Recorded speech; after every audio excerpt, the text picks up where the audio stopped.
He's going away in August. I thought it was going to be like way Oh, later. August but he's 1st. done it in August. August 1st. Wow. What's it turning into?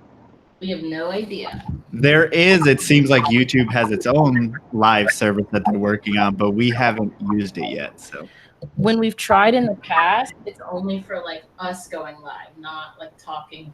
we're not sure how Not to add people yeah. to it. I wonder if they're trying to do away with that. I hope not. We'll have to Yeah. figure something else out then. Truly, mess everything We up. can probably always do like Zoom interviews and record those and then post them up separately or something.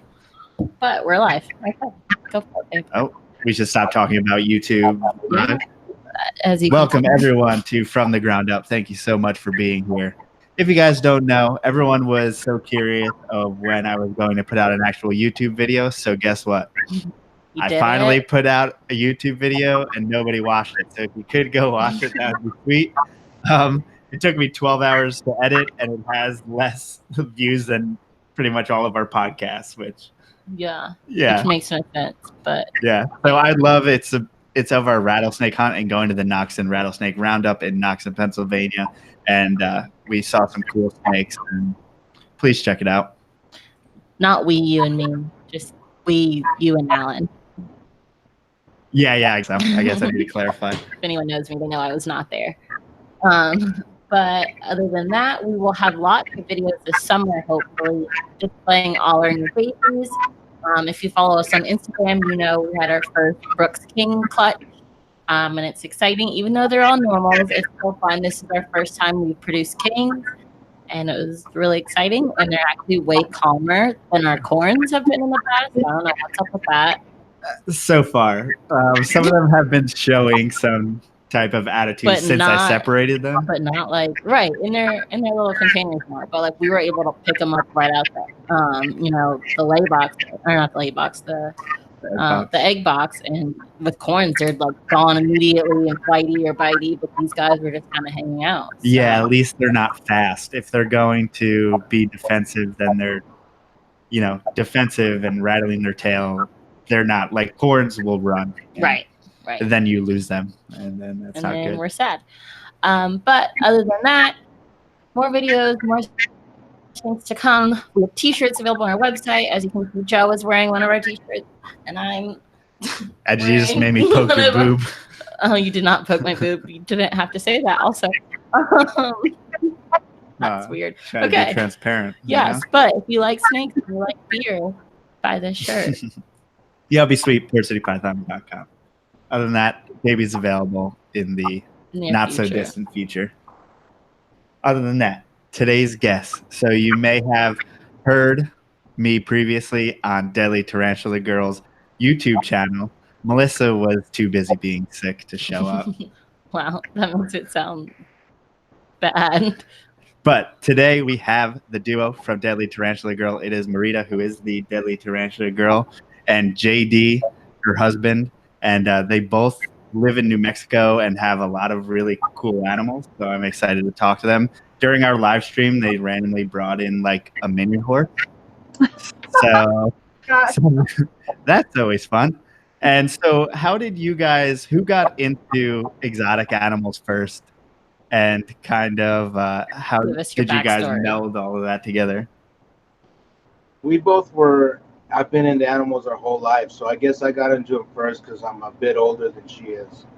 We got into animals at different times, obviously. My first exotic animal was a tokay gecko that I had for almost 10 years. His name was Spot. He used to bite me all the time. Still one of my favorite geckos in the whole world. And you? So I got interested in reptiles and amphibians in the hills in California.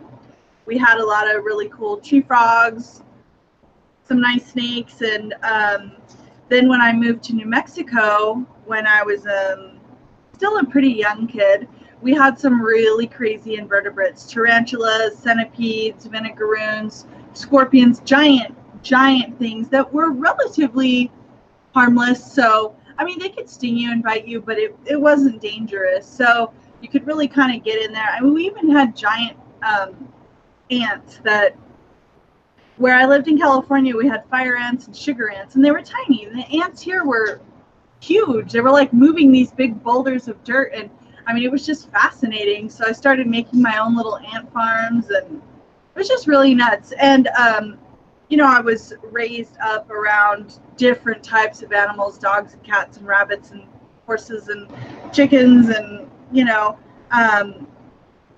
so me kind of extending that into different exotic types of animals basically happened as soon as I was old enough to be able to start getting my own things. And so I've been in education for a long time, but I actually took a break from that toward the end of my bachelor's degree to manage a pet store for a while, and kind of got exposed to some even different things then. And yeah, the rest is history. It just kind of went wild once we got together. So you guys were separately into, and it seems like JD was more into reptiles and you were more into inverts. Yeah, I guess you could say so. Well, I come from the far north, Montana, North Dakota, and tarantulas and inverts were not. When I was a kid, I saw my first tarantula in a pet store when I was about 12 or 15. I'd never seen a real live tarantula before that. So I was interested in them, but I just didn't have access to them. We didn't have internet, so all we had was the books. Reptiles magazine didn't come out till '93, and this was in the '80s. So it's not that I didn't love them, I just didn't know about them.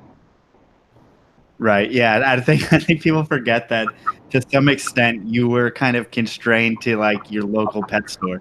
Yeah, definitely. Especially back then, and I guess in Montana, there's probably not many of those. No, and in North Dakota, there was only one that was within our range. We had to drive 36 miles to get groceries. We were out in the middle of nowhere. Whoa. Trying to keep an animal alive when it's 80 below zero is a little more difficult than other things. You know, Yeah. Muskies and polar bears, I sure would be okay there, but reptiles. But there were a lot of reptiles in the wild. I got to see bull snakes and rattlesnakes, the prairie rattlers. And once when I was a kid, I actually saw a rough green snake up there. Only ever seen one in my life in the wild, and it was in Montana. Wow. I didn't even know that the range went up there. Neither did I till I saw it. So how did you guys how does that work? Did you both have your own collections when you guys first met? And did you know about each other's collections before you started dating? So yeah, definitely. We were definitely into each other's animals for sure. So his was much more larger. He was like super heavy into venomous and stuff like that. And I was like, dang, this dude is hot. And I had never really done a whole lot of field herping. And so he was like, oh yeah, there's so many cool places. And so at that point, we both were in New Mexico. And so he was like, yeah, I'll take you out and show you sometime. And so we started kind of cruising the roads at night and just looking for all kinds of stuff. One time we saw a, what was it? You went to go catch it for me. The ringtail? Yes, a ringtail cat. And I had never seen one before. So he went and grabbed it out of a bush. And he had it by the tail, and so I was running over there. It was dark, so I was running with my light, and it turned, and it was climbing up its tail to bite him, and so he let it go. So I still didn't get to see a ringtail cat for years after that. But yeah, I mean, it's just it's too much fun. We both have, I guess, species that we're probably more interested in than the other. Like I really like retics. Of course, I like sugar gliders and miniature horses and stuff. Siberian hamsters. Yes, they're so cute. The little Roborowski hamsters. What do they look like, and what's different from regular hamster? So they're about the size of a ping pong ball, full grown. And they're just a little round fluff. I would grab one, but somebody just took them to their house with them last night to go show them to some people. I have about a dozen of them, and they are a comedy act. They will literally like roll into a ball and tuck their chin on their fluff and just go to sleep. they will climb up and fall and just roll over because they're just like fat and fluffy. They're so funny. They pouch their food like a squirrel, and so they'll be trying to run on their wheel with their, faces full of food like this. It's so funny. Anyway, he really likes sand boas, and I like hognose too, but so we both have things that we're like more interested in than the other, but we both really like everything pretty much, unfortunately, because it's kind of crazy over here. Yeah, I can imagine we're almost lucky in the fact that Melissa isn't as into it as I am, so like we don't get each other as Too much into stuff. into other stuff. Well, we were just fortunate enough to get a pair of Brooks last year in May, and I cooled them off and I lost the female. They were both adults, and the male is actually a hypo. So this winter we were able to get a juvenile, so we're raising it up. It's a normal too to breed. I'm pretty excited about trying to breed those. Yeah. Do you have problems with them trying to eat each other? No, I mean they bit the male bit the female, which we learned was normal after we started. I expected it. I was not as intense as it was. Remember we were He did wrap her a couple times, like a little bit too hard, to where I was like, I'm not sure if that's healthy or not. But it's definitely something we had to watch. But it wasn't. We were never like super scared of it. I tried to like break the feeding response as much as I could before I put them together, because it seems like if they the first thing they do is he sees her or vice versa, there's just much more of an opportunity. I don't know. But it was very barbaric. Yeah, it was pretty brutal. It's very interesting to watch, just biting for 30 minutes while they make it happen. And then even when she's not receptive, he would bite her and hold on for an extended period of time, even though she wasn't receptive. So, and she was pretty much just living her life, leading him around the enclosure and dragging him along. So, good old ball. But yeah, and you chain. shouldn't really have any problem with them. They're pretty straightforward. Cool. They're beautiful species. I really like them. And they're just so different than Cali King. They're completely different demeanors. I'm not sure if we lucked out with our individuals that they're laid back, because king snakes are king snakes, and I've heard of Brooks king snakes being just as bad as a cow king. Okay, well maybe we just lucked out. Yeah, we don't have much of a pool of experience to pull from. All we have is literally that male and female who produce. So. Well, they're neat animals, and I really enjoy them. We're getting more into the king snakes. She likes the brightly colored stuff, which I do too. But king snakes, most of them are muted browns or blacks, and I'm just trying to build our collection up a little more that way. I just want to reproduce them. For years, I've tried to breed. We can't keep gray band king snakes here in New Mexico, but we've had them years before when we didn't live here, and just never had any luck producing any eggs. So kind of like a goal. I've never produced cow kings either. We've had adults, and something always seems to go wrong. Like we borrowed a male for our female this last winter, bred them in the fall, getting ready to breed them in the spring, and that male during the wintertime, the back of the drawer popped out and he escaped, and we haven't seen him since. Oh no. Yeah. Or her since. We got him back to his owner. Yeah. But it's always something with king snakes. We haven't had luck with them yet. Well, I saw that last time we talked, you hatched out some milk snakes, right? I have in the past. Oh, yeah, we got those. Oh no, you just had babies that you were starting. Yep. Yeah, Dr. Heinrich, one of the veterinarians in That's right. Carlsbad, hatched them out last year, and he had messed around with them for 3 or 4 months and couldn't get them feeding. Because for years he's been reproducing them, never had a problem getting them started on pinkies, and last year he did, and we got them in July of last year, so a year ago, and this last week is the first time we got 1 female and 6 males, and this last week is the first time she's taken a split pinky. So years worth of feeding. Yeah, and they are tiny, so it's scary business. Have you messed around with small colubrids before? Yeah, I've had baby milk snakes before, baby gray bands. What milk snakes have we messed around with? Hondurans, of course, when they hatch out, they're pretty big. Little stuff like gentilis. I've had baby gentilis that I've worked with. Maybe that's a small snake. Back years and years ago, we had an experience with baby eyelash vipers, and it didn't go so well. They were even tinier than the milk snakes. Yeah, that's a tricky force feed. Yeah. Yeah, I didn't know that they're so plentiful, it seems, in the hobby, but they're kind of tough to get started. Yeah, they are.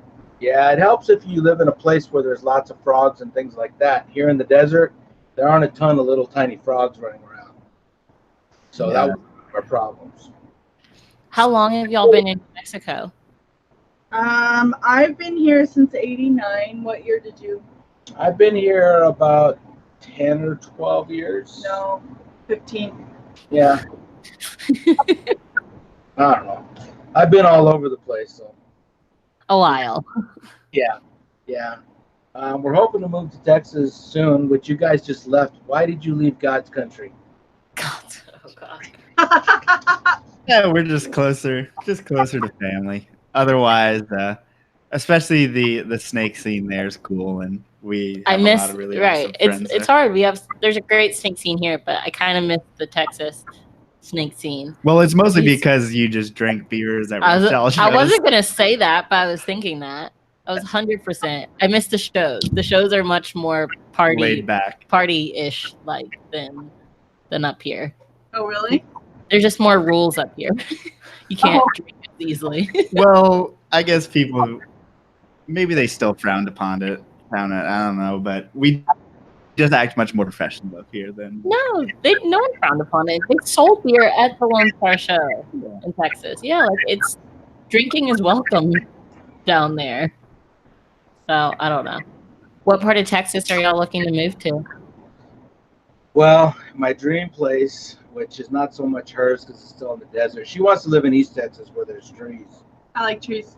I want to live in Del Rio, which is the deep desert. So, Yeah. Middle of nowhere. Yeah, I like that. In North Dakota, like I said, we were 36 miles away from town where we got groceries. There was 60 people in the town. That's the village. So I like it when there's not so many people around. Yeah, and that's something to where, like, I'm used to having trees around and having mountains, and then in Texas everything was flat, and then we were at least in East Texas where there were some trees. So, But there weren't a lot. but we don't have. East Texas has cool snakes, but really not anything in comparison to West Texas, obviously. Did you guys ever get to see any Texas indigos when you were down there in the wild? No, to be honest, I wouldn't even know where to begin. But I mean, I didn't even try. I should have thought about that. But I think you need to go more down near Houston, basically. A little bit further south a bit. Yeah.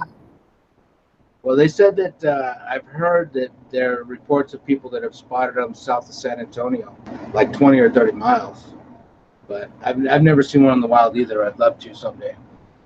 Yeah, I'm so bad. I was so bad at herping up there. I didn't even see an Aatrox. I didn't even see a Western Diamondback. So, oh wow! And those are pretty plentiful. So, yeah, they are. I got bit by one in December. It was in our yard. What? Yeah, I got bit. I went to go pick up a board, and it was dark, and I didn't even think about it because it was about 50 degrees. Yeah, out. it was like right before Christmas. And stuck my hand under there, felt the prick, and got bit. Yeah, it was a big deal. What? Your yard? Yeah, I'm sorry. No, that was the first one we've ever seen. However, 2 weeks ago, we ran across a hognose. It was about almost 20 inches long, going in the same spot where the rattlesnake was. Yeah, we've had other snakes in the yard, but that was the first rattlesnake, which in the summertime we do watch out for them. I mean, they're around, but you just don't think about it as much in the wintertime when you're out and about. I do now. Well, yeah. Don't ever lift up a board and stick your hand under it without a light. so did you end up? What was treatment like? Well, what we did is we've got a product that we got from one of our sponsors, tongs.com. It's called a Venom lock.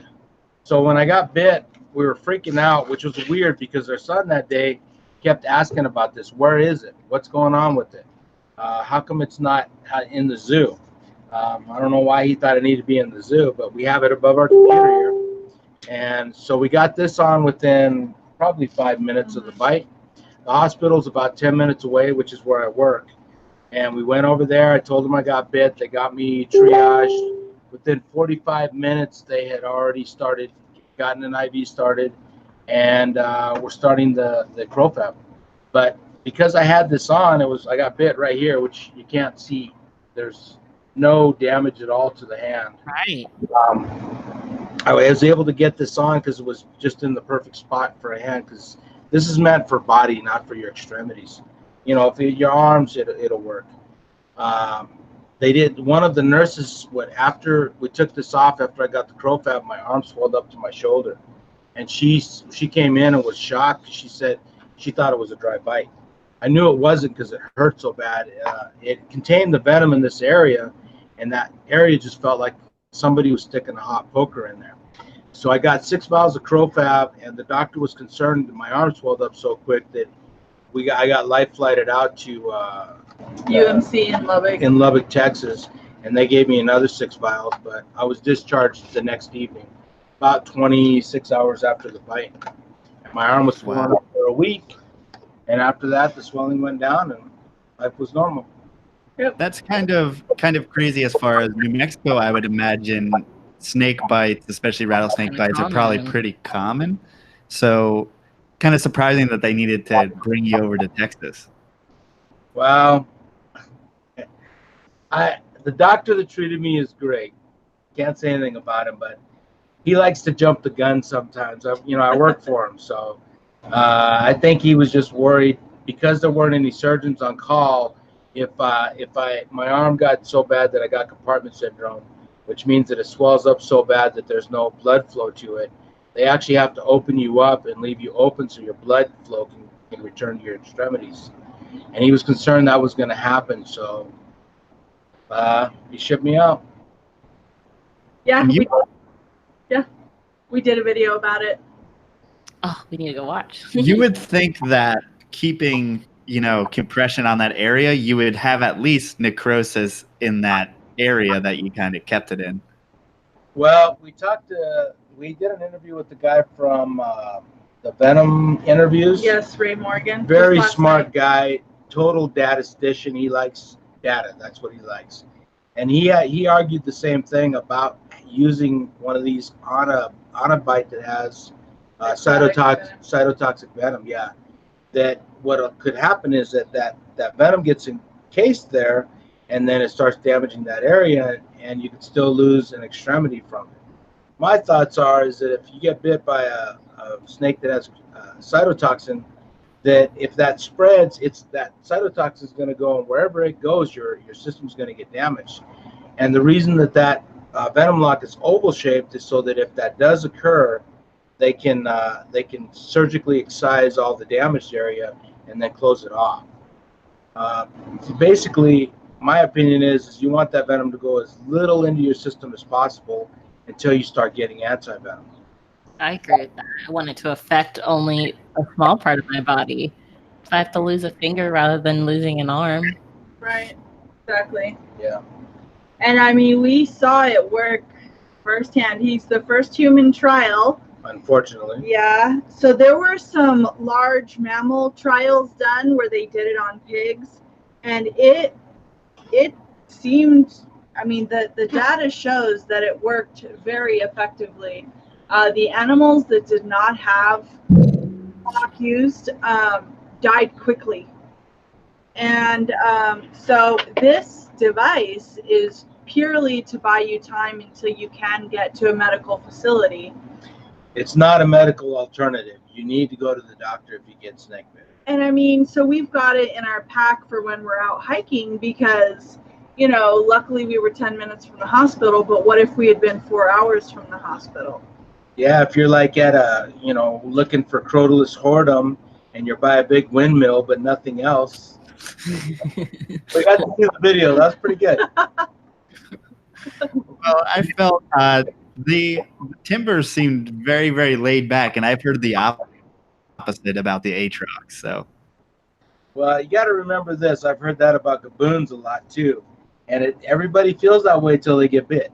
Exactly. that also strikes me as a very, very fast animal that I would never. So is a trust. timber. They're not. No snakes are slow.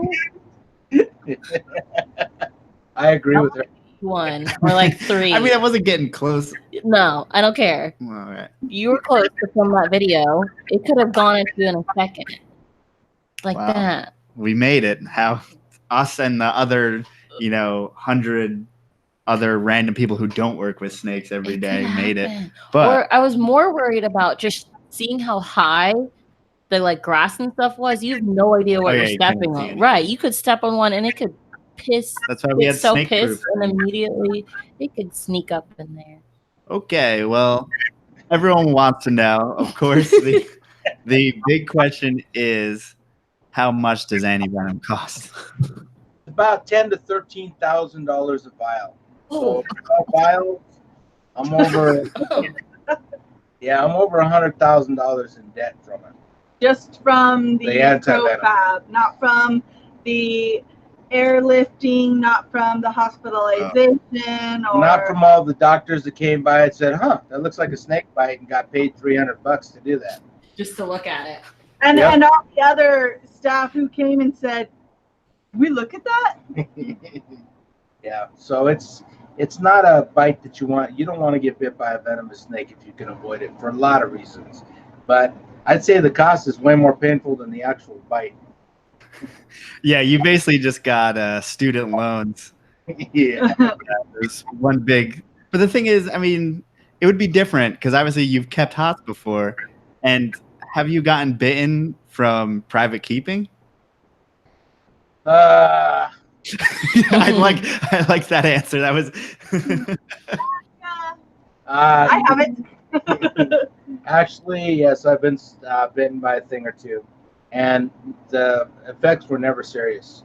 I got bit by a Cerberus one time, force feeding it as a baby, and I got bit by a midget, red pygmy rattlesnake, and that bite was actually very mild. I did have some swelling. Yeah, so not only did he not seek medical treatment because it was no big deal, he went to the gym and he went from having a black and blue bruised hand to a black and blue bruised half of his body. So that was smart. Yeah, Yeah, don't live the day after. Came through. Yeah, it was an experience, but it wasn't bad. I do have one nail that is a little misshapen because of it, but this is like years and years and years ago. It hasn't been recent. That Aatrox bite was unique in the fact that I thought it might have been a dry bite for about 15 seconds. And then after that 15 seconds was over, I knew it wasn't a dry bite because it hurt bad. What is like? How can you explain that feeling? Compare it to something else. Well, have you ever had a tattoo? Yes. Okay. So it's like having a tattoo that goes about that deep into your skin. It's just a extreme burning sensation that it actually feels like when before we got the Venom lock on, I could feel it spreading into the tissue, and that it just felt like it was burning, like somebody was sticking a hot poker into my skin. It was intense. And how long does it take it to subside? 7 days. So did the Venom lock change, reduce it by any? Did it make it feel different at all, or no? Say that again. When you put the lock on it, did it make the pain feel any different? Yeah, it isolated it to the inside of it. Once I put that Venom lock on, I was still probably in shock a little bit. I didn't feel. Initially, I just felt the pressure of the Venom lock, and then all of a sudden, from the Venom lock in to where the inside of the lock is where the pain just started intensifying. And when I was going to the hospital, I actually considered taking it off. It hurt so bad. and I was resting my arm. But in comparison, I've been bitten by a red-headed centipede. I don't know if you guys had those where you were in Texas. And haven't found one. At least I don't think. Well, they get about 8 inches long, and that bite was just as painful. It just didn't last as long. And I could talk with her when I got bit by the rattlesnake. I couldn't even talk to her when I got bit by that centipede. Yeah. And see, we've been stung by a lot of those around here, and they hurt. But that one was from Oklahoma City area, and we've heard their venom is way more potent. And in our experience, it is, because he's tough. We were laughing. He was jumping, cussing. I mean, he couldn't even deal. No. It was not funny, but a little funny. So the Aatrox bite was probably, on a scale of 1 to 10, I'd say it was 8 as far as being the most painful. And that centipede bite was probably a 9 and almost got to a 10 at certain points. It would come in waves. Come and go. Wow. So I don't know anything about centipedes, but I definitely want to know about that. So first of all, why have you gotten bitten by so many of them? And why do you think, one locale, venom changes throughout, different localities? Well, it's what we were told. Somebody that's worked with a lot of centipedes says that the ones that are further east of us are more toxic. The bite's a little bit worse. There was a guy that used to live in Coppers Cove, Texas. What was his name? And he used to carry around a bone. You might have seen him at one of the shows when you were in Texas. He died a couple of years ago. But he used to carry a bone from his thumb. He got bit by a western diamondback and decided to heal it holistically, and the bone rotted out of his finger. And he would not even mess with those centipedes because he said they were way more painful than anything he'd ever dealt with. And he's the one that told us that. Around here, they live in the wild. So one day we were moving a pool outside, and we lifted it up, and the red-headed centipede jumped up, wrapped around her leg, and bit her 3 times on the foot. Yeah. And he was like, it's no big deal.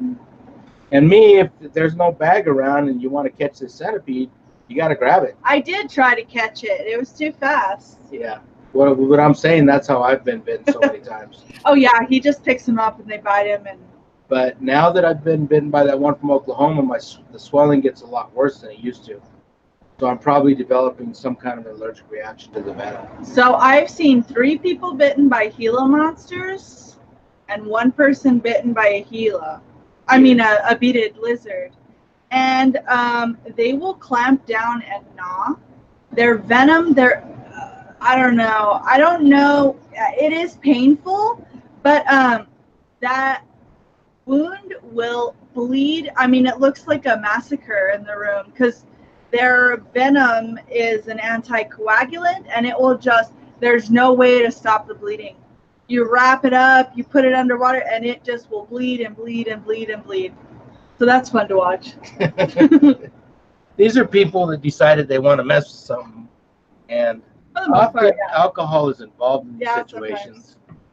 We don't drink I don't drink at all, but we don't drink if we're having to deal with something like that. If we're going out in the field, we're not drinking either, because there's 2 years ago we ran across a western diamondback that we saw it go off the road. We went over there with the hook and messed around with it for 10 minutes, and never once did it rattle. And we started seeing more. We've seen that more and more often, that it seems like they recognize humans, and they know that if they stay quiet, the humans won't see them, rather than trying to rattle and scare us away. So yeah, there was another incident with the Crotalus viridis, a prairie rattlesnake, where we were out field hunting. Our dogs were with us, and we all had stepped over this snake a couple of times. Yeah. And it was small, maybe 18 inches or 20 inches. And I wear boots. He wears tennis shoes. But so somebody was standing there, and then we had our lights and stuff. And I was like, you're like straddling a viridis. And I mean, our dogs were with us. That snake did not rattle. So we have a theory that the rattlesnakes are beginning to have some behavioral adaptations to know that humans are more dangerous if they do give off a warning signal. So Yeah. kind of sad, kind of neat. How often are you guys like out hiking and herping? As often as possible, but the last couple of years we've been so busy with all the animals that we don't go out much. Yeah, plus I decided to get my master's a couple of years ago, so for like 2 or 3 summers I was tied to my computer, although I got that last May. Congrats. Oh, thank you. I heard you have yours too, so congratulations. May, right? Yeah. Oh, congratulations. So are you a pedagogist like she is? I got my master's in education, so if you want She to- did too, but Yes. she got it in pedagogy. And he likes to make fun of me for it. be a pedagogist. No, mine are just in like early childhood education. Oh, wow. So what ages do you specialize in? I teach ages 3 to 6, so the little babies. Ooh, wow. wow. Bless you. I'm trying to get the heck out of elementary school right now. I just interviewed at a middle school today and a high school tomorrow. I like them, but yeah, See, I like children if you're listening. And I can't. I nanny for a 4th grader and a 2nd grader right now, and I'm just like every day I'm like, oh, I'm so glad I don't teach at all. I'm so glad. Because like my little ones, I can distract them with like a spoon. Like when they get angry, just put something shiny in their face, and like we're back to happy.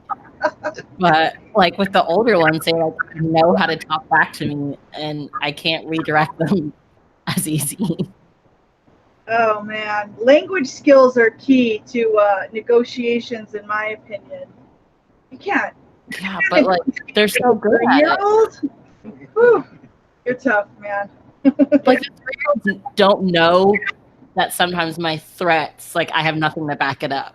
But like the 9-year-old, like no, like there's only so much I Like can you're a do. teacher, you can't Like, really do Right, anything. and I'm not their parent, so like there's only so much I can do. But my 3-year-olds don't they don't understand that, and so I can threaten them, which sounds terrible. But I can with their life. I can say things to them, and they'll like really believe it. You know, the whole "I'm gonna tell your mom" trick works really well with 3-year-olds, but not with 9-year-olds. You don't know my Wow. mom.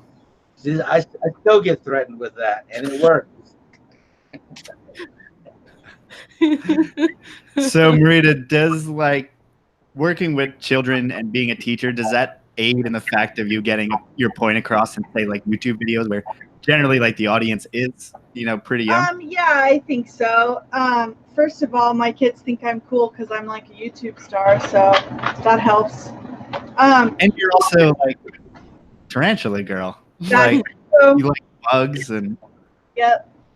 So I feel like our channel and my professional occupation really do go hand in hand. I feel like it's aided in kind of how we organize our videos. I mean, I can just kind of whip something up in my head really quickly and make it in kind of a palatable format for pretty much anyone to see and say, oh, I just learned how to set up a tarantula enclosure, or, I just watched some rattlesnakes give birth, or whatever the object or the task may be. I feel like we do a pretty good job of getting the central message across. We both took a sociology class here in town from same doctor, and he's a great guy. And in that class, what he teaches is that children until they're 3 years old should hear at least 3 million words. And it's not worth your time to talk down to a child, talk baby talk. You want to talk to them like you would an adult so they can get that understanding. So when we do the videos, we actually discuss that. I mean, what level we want to talk at. So we aim to educate as much as we entertain, and try to keep the dialogue at a simple enough level that if somebody has a question, it's not going to be so complicated. They're just going to give up. They're actually going to try to pursue it. But on the other hand, not dumbing it down per se. I Yeah. mean, we give the actual information. I do use some scientific terminology, and people learn it. So We've got kids that are 4 and 5 years old that are spouting off scientific names when she's talking to them in the grocery store.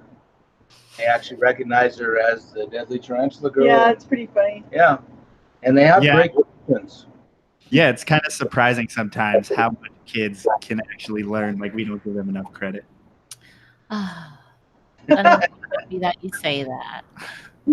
But I think it's also underestimated that, you know, as teachers, you're basically giving like a public like presentation every single day. You're talking in front of a crowd in a sense every single day. Yeah, not once a day, like 8 hours a day, 5 days a week. Yes. Yes. Definitely. And it's definitely, and it helps you, being a teacher helps you realize, like, oh, different people learn differently. Like, oh, I need to say this 3 different ways in this video because someone may not get it the first time. Right. Which makes me wonder, why do I talk in our videos? You know more than me. You've got many more years of knowledge. Yeah. But how did you guys first get into YouTube? I'll let you feel it was a fight. Okay. We started getting back serious into tarantulas because we've both been in and out of them through the years. I did them in the 90s and had to get rid of my collection, and I moved to Denver, Colorado from Montana. And we decided to start doing them again seriously because I had read them in the 90s. So I started watching YouTube videos, and there was this guy on there that looked like me. His name's Rob C. Goes by Tarantula Guy 1976. He was the biggest guy. And I thought, well, I can do that, but look at that. That's way better looking. And she's just as passionate about the animals. So I said, hey, why don't we start a YouTube channel? And she goes, well, let me give you 10 reasons why we shouldn't. One of which is that we'll never get found. Nobody will ever watch our videos. I always stop him here. I said that it was highly improbable, which I still stand by. Which, when you're a teacher, highly improbable means no. So we actually sat down. We argued about it for a while. And we had a debate about it for a while. Oh, yeah. Yes, there's a difference between an argument and a debate. So we sat down, we did a video. She actually edited it. We used Movie Maker off of our computer. So bad. And we published it. And the problem was when we published it, we couldn't find it. It disappeared into cyberspace. And what we didn't know is that we didn't know how to put the title in. So it was whatever the camera said was. It was like VFD 129765321 ABC. Yeah. And of course, YouTube algorithm picked that up immediately, and there you go. Blew up. No. So 2 weeks later, we found it, and 15 people had watched it. Through our minds. And she said, well, that's encouraging. So we did another video. Basically, I think it was pretty much the same thing. We found out how to title it and all that. And then we started doing videos pretty regularly. We were building our collection. We were starting to breed again, and we're raising this stuff up. And one of the things that was my goal with the channel was, in the 90s, when you tried to breed a spider, there was the guys that were big in tarantulas at that time was Russell Smith, Brian Capiz, Rick West is the expert. He's still around, but he didn't do so much breeding. The dealers, Mark Hart, those guys were all out there, but you call them up and say, hey, I've got a male tarantula. How do I put it in with the female, and how do I make babies? And they give you a very general answer. Well, you just put them together. Sometimes the males will get eaten, sometimes they won't, and hopefully you'll get an egg sac. And that's not good information at all. They would intentionally withhold trade secrets to keep the monopoly. So our goal when we started this channel was to give all the trade secrets that we had learned. Now, the one thing that's happening now is that everybody's given trade secrets because that's one of the things that people look for when they're on YouTube. But the one thing we didn't realize was living in Montana compared to living in Roswell, New Mexico, it was a completely new learning curve. I wasn't dealing with the temperatures. The humidity was about the same, but I was living up in the mountains. The elevation was different. And if you had if you had your hand held all the way through the process of raising an animal and breeding it, you may not necessarily be, you may not reproduce, because if you live in a different environment, those animals are going to react differently. So a lot of people now are saying, yes, we can tell you how we do it, but that doesn't necessarily mean that's going to work for you.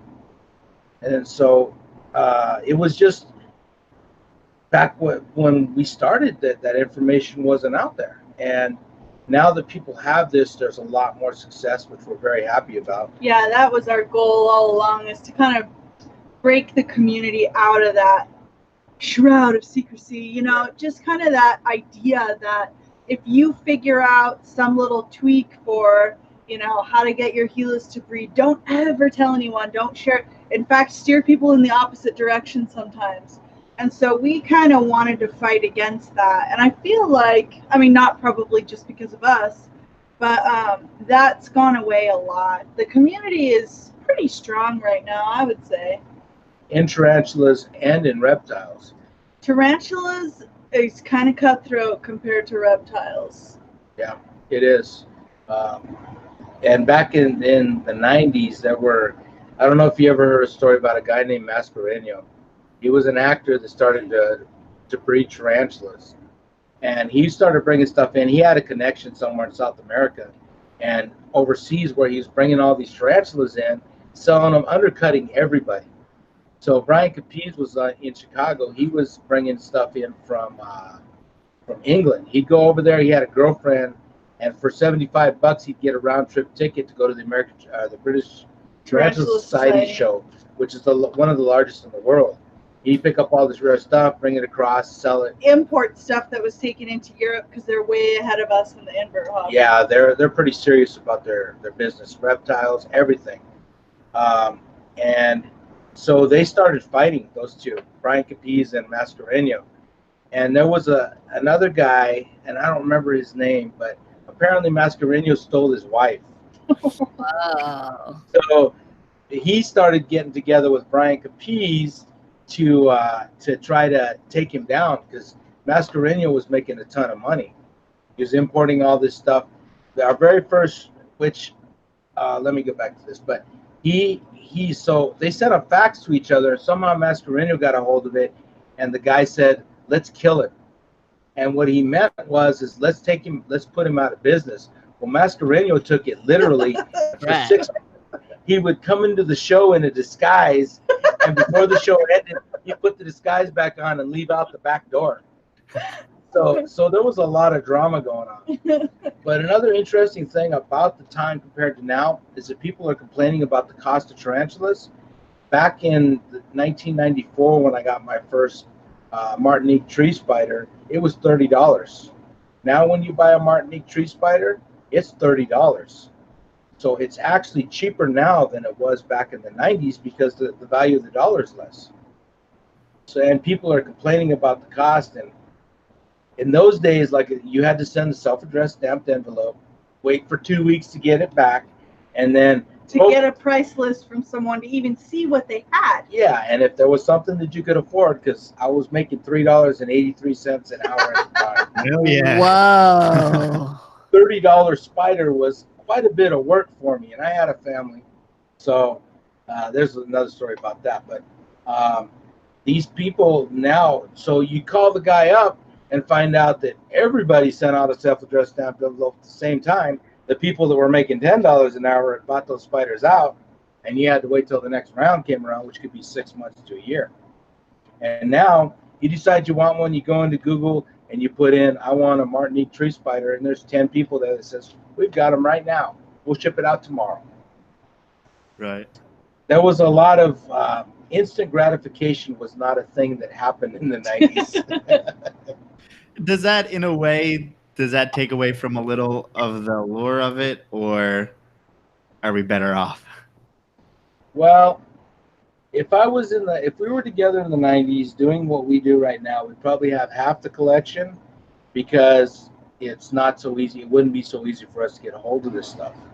So I think the gratification is not as strong as it was, but the hobby is way stronger. I mean, when I was a kid, there was a book that had a Belliphase varanus varius. Lace monitor. Yeah, and those things are gorgeous. They're black and white. Now I see there's people reproducing them in the last couple of years here in the United States. Back in those days, well, about the turn of about 2000 or so, they were $8,000 a piece for wild caughts. And these things were being smuggled in, which, you know, smuggling is smuggling. It's not a great thing, but we wouldn't have any of these animals without the smugglers. So it's not that it's better or worse, it's just that it's different. Well, and I think overall, and also too, the invert and the reptile community, industry, hobby used to be super duper niche. Now I would say it's practically mainstream. I mean, people still look at me cross-eyed at work when they find out what I'm going home to do. But, I mean, there's so many of us doing it now. It's really cool. I mean, it's just so cool to where it used to be just a very, very rare and unique individual that was doing it. And now you've got people that have 7 racks of ball pythons that have every color you can imagine. Yeah. In the 90s, I had 2 ball pythons, could never get them to eat. And I would give them away, and that guy got them eating. And there was no knowledge out there. I mean, we've got a whole, I can't see it, but there's a whole bookshelf here that probably has 800 books that all came from that day, because that was the only way to get information. And you could write the authors and ask them, I have a specific question, and maybe they'd write you back. Now you can pretty much just email them, and 99% of the time they'll get back with you. Or, I mean, there's someone out there that will have the answer or have an answer or have an idea. I mean, you can jump on Facebook, Instagram, I mean, Google and type in the craziest question, and you can find somebody that's got the answer pretty much immediately. Mm-hmm. It's amazing. It's amazing the way the world's changed. There was a mosquito biting you. Whoa. Your blood. Not in front of them. You don't murder bugs in front of them. Okay. Jeez, what was your question? Believe me, mosquitoes are the enemy, even here. She was poking me like she had a question, and then when it was her time to ask it, she's... Well, because something was sucking your blood. Sorry, I was concerned Thank you for your saving my blood. well-being and your blood. All right, you can ask. Thank you. Appreciate it. My first question was, how long ago did y'all start your YouTube? I think our channel is 7 years old. 2013, I think, is when we started. About December of that year. Yeah. We have over 800 episodes. Wow. Damn. That's a lot. Well, I don't know. If you look at the big tarantula guys, we just found out recently that John 3800 was the first guy on YouTube to do tarantulas. He's still doing it. He has like 14 or 1600 videos. So 800 isn't much. And when we started, friends of ours told us we were every time we do a video, we'd upload it. You know, it didn't matter what day of the week it was. He said, "You want to quit doing that? Do it on a schedule, because you're going to run out of stuff to do."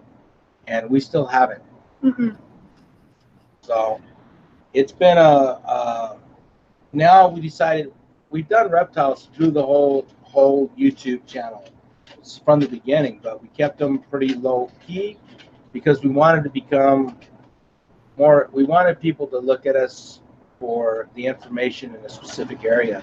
Well, now, there was less information accessible regarding tarantulas, so we kind of wanted to start in that niche and grow it before we started exposing our audience to reptiles, because we thought it would probably be smart to stay specialized to kind of keep the attention of our audience. And so we didn't show any of our reptiles really for years, except very occasionally. And we found now that we've done it, that if we do a tarantula video, more often than not, within 5 days, we'll have 1,000 views or more. If we do a reptile video, which we do once a week now, we'll get about 300 views in the same amount of time. So people look, we're a smaller niche, even with the tarantulas as big as YouTube is now, and we get a better response from the audience with inverts. But we've been excited about reptiles for so long. We just didn't want to hide it anymore. Yeah. I wouldn't let that discourage you, because I mean, our Instagram started with like all of pythons, and then I would start posting some corn snakes, and I wouldn't get any likes. And now, since I post corn snakes all the time, it flip-flops. So it's just like, with the amount that you put out there, eventually you'll get like equal amount reptile people as Right. other people, you know. Well, we certainly hope so. And now we've kind of moved into doing this, the interviews with people, which was another huge battle. I tried to get her to go live for years, and she didn't do it, and then finally she did. And then I said, well, let's talk to somebody on the computer. Let's do some of these lives. Oh no, we can't do that for this, that, and the other thing. And now that we've done that, now that we've built that up a little bit, we get okay views with it, but we don't get great views. And we're hoping that eventually that'll build up, because we're looking for the history of the keeping of reptiles and tarantulas. So we're always looking for people that can tell us about the old days. To us, it's more important to preserve those stories and document it so that will be accessible if anyone wants to see it, rather than getting views, by far. Yeah. And some of these people are getting pretty old, and we want to get them before they move on to the Rainbow Bridge. Yeah. That's the struggle for us a lot of the times. A lot of the people that we look up to and want to learn from, unfortunately, they're closer to that time than. But they also typically don't like to be on camera or don't want to use the technology involved. Because they're closer to that time. There's So a that's direct also correlation between closer to that time and the older disinterest you in are, technology. you didn't grow up with technology. And so that's the hard part. It's like there's so many people that we love to learn from and just hear everything. But maybe we can get them eventually. we'd Maybe have in to person. drive or find a youngin to help them out. Yeah. Well, we have to too. I mean, our daughter is the one that sets up all the technology for us, because neither one of us have a clue on how to do this live stuff. Not at all. So she moved out. Now we're kind of floating along, just trying to make it happen. Well, we're sort of at her mercy. She only lives about 12 miles away, so she comes home on the weekends a lot. That's why we do our lives on the weekends. But there's a guy that I know you're looking to try to interview, or you said you were kind of afraid to, that I would like to also, and that's the guy from Stolen World, Hank Molt. I'd like to find him. Yeah, I think we can. I swear we need like a PI. PI, like a snake podcast PI. Like, find all these guys that we don't know who, where, they're not on Facebook, they're not anywhere. I think find within them. 1 degree. I'm within 1 degree of separation of Hank Molt. That's cool. If you do that, look us up. We want that too. But there you go. I may have to travel, but you think you're gonna have to go visit him? I don't know. I don't know if he would be on the computer. I don't know. I don't want to say where he is. You don't want to say where he lives? You don't want to put it out there? No, because if I'm wrong, because someone will tell me I'm wrong too, but that would be nice. Or if anyone knows the whereabouts, this can be like a... I don't know. I've tried this before, just putting things out there like, hey, connect us. And sometimes it happens. True. Yeah, you never know. Well, we know people that have known him, but nobody, we know Rattleberry too. And nobody has given us even an idea of where he's at. Last I heard he was in Pennsylvania, but I don't know if that's still true. Was he in Florida? I don't remember where his ex-wife moved to, but I heard he was living with her. Yeah, and I heard that was the Midwest. So the fact that we have so many different ideas, I feel like we're not close. Yeah, he's right near you. Wherever you are. Well, we missed out. If we would have done this a little bit earlier, there was a guy named Arthur Jones that he used to go back out to Africa and South America, and he'd collect stuff and bring it in. And the guy became a multi-millionaire doing just that. And then he started designing the Nautilus equipment. And we found out from Earl Turner, which is another old timer, he started the gray band stuff back in the 60s and the 70s, that he lived here in New Mexico. But he passed away in like 2011, and I didn't know that. And we could have, possibly contacted him, but he was just quiet. He didn't want anybody knowing where he was, and it's unfortunate. That's how most And those of them are. people, but those people like die with their stories. They never really tell anyone, even though, I mean, I don't, at this point, I don't ever encourage that, but it's something that is part of our history and it's part of everyone's collection because, hey, to my left right here, there's an olive python and Hank Malt brought that in from Australia, Right. Yep. you know, allegedly. So, you Yes. know, it's nice to know this history. You know, we can't, although I don't want to broadcast it to the world Any smuggling necessarily, things. but like, I want to at least know what it's like so that we can appreciate at least what we have. And that's the thing, is that the new generation doesn't understand that these ball pythons and these reticulated pythons and these olive pythons don't originate in the store. They think that some guy down the street bred them, and that's not how it started. I mean, a lot of these animals had to come in and get killed because we had to learn how to take care of them before they even get started. Look at the Boelen's python. 10 years ago, nobody was breeding Boelen's, and now all of a sudden, there's a couple people doing it, and that is not an easy snake to breed. I mean, they breed on the side of a hill in these big pits in the rocks. So how do you reproduce that? And the other thing about, you know, sharing information, I haven't heard anybody said, this is how I bred a Boelen's python. Nobody's sharing that right now. Well, I think Frederick in Europe, I think he is a little open about it, but he also, maybe it has to do with his animals, but no one can really replicate it. Plus, he doesn't seem to like have exact details of everything. It's just his pair seems to work. Really? So do you know if they're dropping actually in the cage, or does he have to put them in a big garbage can? How does he do it? I have no idea. I'd be the wrong person to ask, but I think they there might be a Morelia Python radio with him from back in the day. Okay. Well, But I think right after he bred them, he actually went on there and talked about it. But oh, cool. Well, I know that Nerd just reproduced some, didn't they? no, I don't want to get into that. You know, some juice. We got to hear the juice, man. No, I mean, things said they were captive bred from different bloodlines, but there's no one producing 2 clutches of Boelen pythons somewhere. So And whatever captive bred, we're not sure what that. I mean, yeah, So maybe captive born.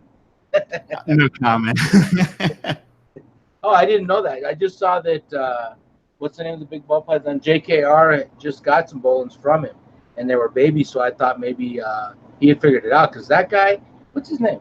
Kevin McCurley? Kevin McCurley is really good at breeding hard stuff. The guy is a genius when it comes to learning about what animals need to reproduce. But he just picked up like a pair and threw them together and expected them to breed the first year. And I don't think he has had success yet. And he's pretty much, I think, getting to the same place that Ari is getting as well. And a few of the other guys, it's like they can get them to lock up, but they can't seem to get eggs for whatever reason. Or some guy just got plugs in Europe, but for whatever reason they're not getting eggs. They can get copulations, but Oh, see, I haven't been looking into them because they're way out of our price range. But we've got a friend in Oklahoma, Chris Curtis. He has a pair or trio, and he's open to breed them too. So we're hoping to get the secrets from him if he's able to do it.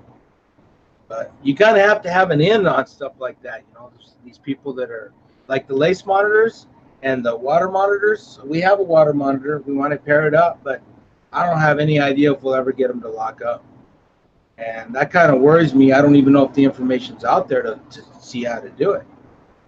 And we'd love to, everything we have, we want to reproduce. Yep. And some things that are very easy for other people, we don't have any luck with. Out of our corn snakes this year, we have 3 females. We got 1 clutch eggs. And I don't know if it was too cold or what. shame.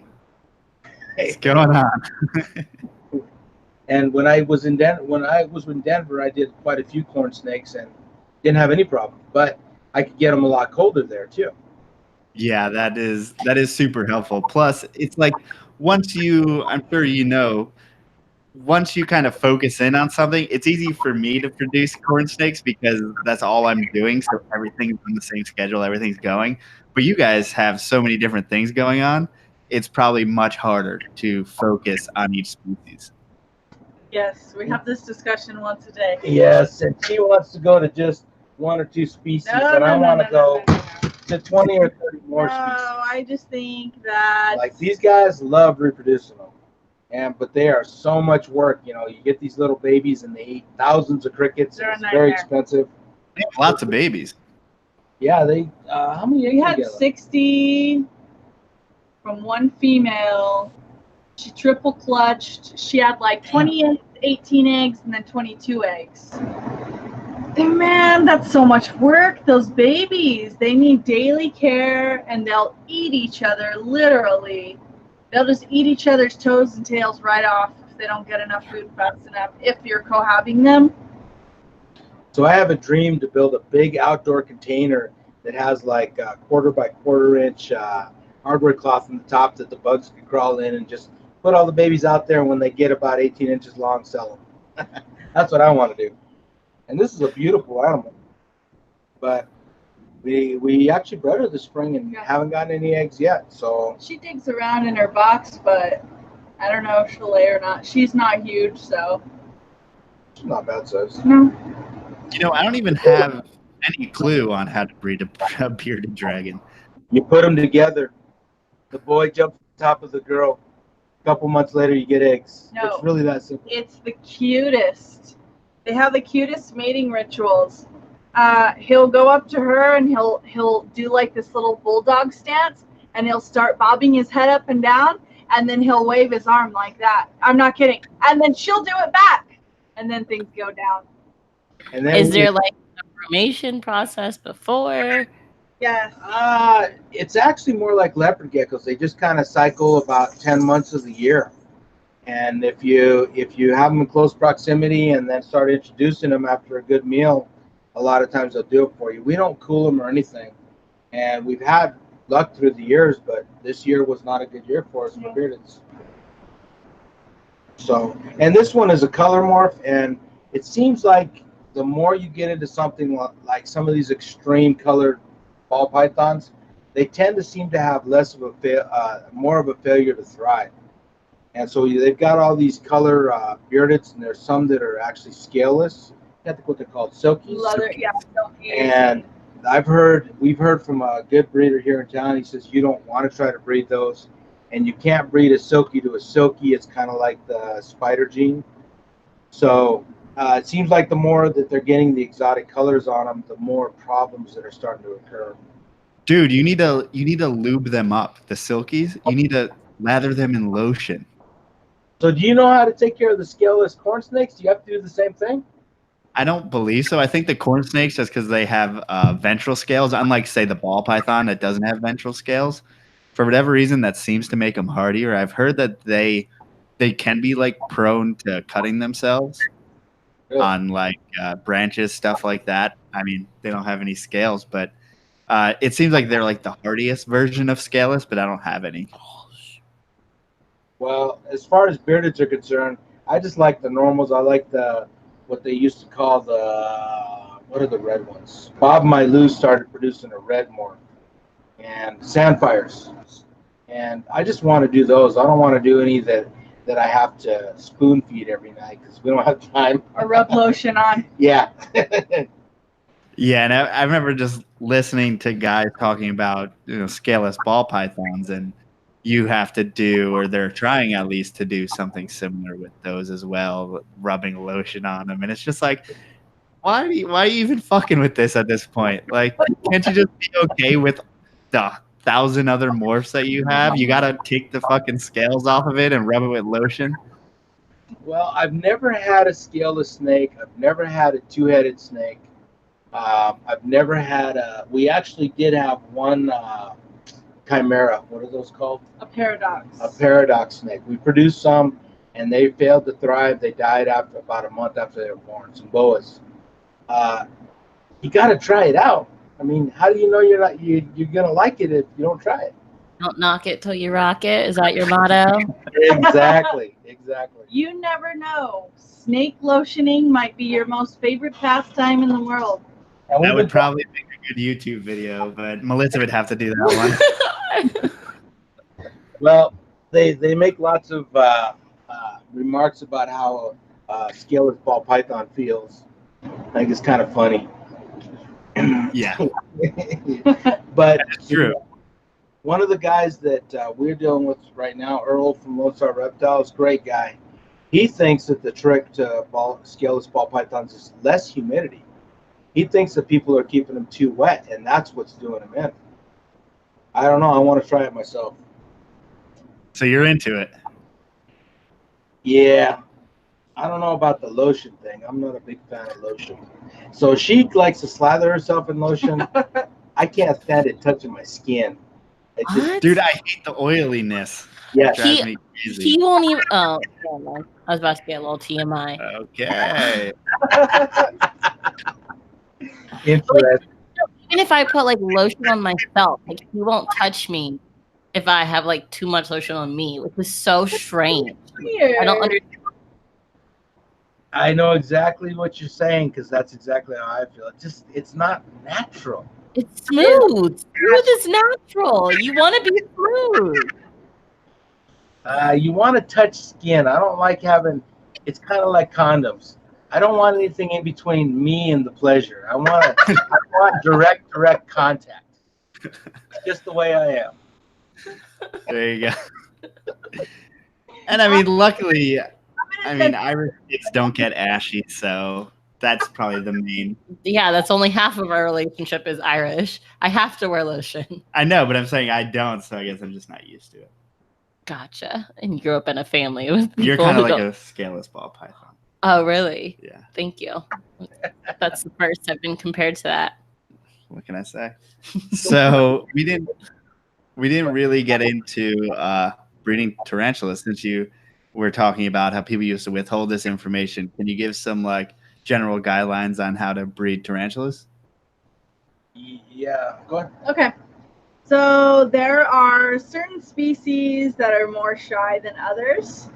So, like almost the entire genus of Poecilotheria pretty much is not going to breed in front of you if you waited 1,000 years and grew a beard down to the floor. So you just have to risk cohabitating them.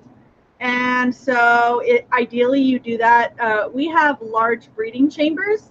So what we actually do is we put both of their habitats inside the large breeding chamber and just take the lids off. That way they both have their own enclosures, but yet it's kind of like just letting them out in the yard together. They can both go into their little homes, but they can also come out and be exposed to each other. And that way they both have access to their regular pheromones and their own little nests, but they do have access to each other in kind of a controlled setting. I don't like doing that, but it's really the only way to do it. Most species, I will supervise the breeding, and sometimes it takes forever. If you ever see a breeding video, know that that was like 5 hours of me sitting there trying not to, pick up my phone or whatever, because sometimes it gets a little bit tedious. For the most part, I basically open both enclosures. I introduce the male to the female. There are signs that you want to look for. In most species, it's pretty easy to tell when the male has matured because he'll have large pedipalpal bulbs, which basically tarantulas look like they have 10 legs. The ones in the very front are shorter. Those are not legs. Those are pedipalps. On the end, they have a little boxing glove looking suction cup. And the males will actually lay a really long, skinny web, and the males don't tend to web a whole lot.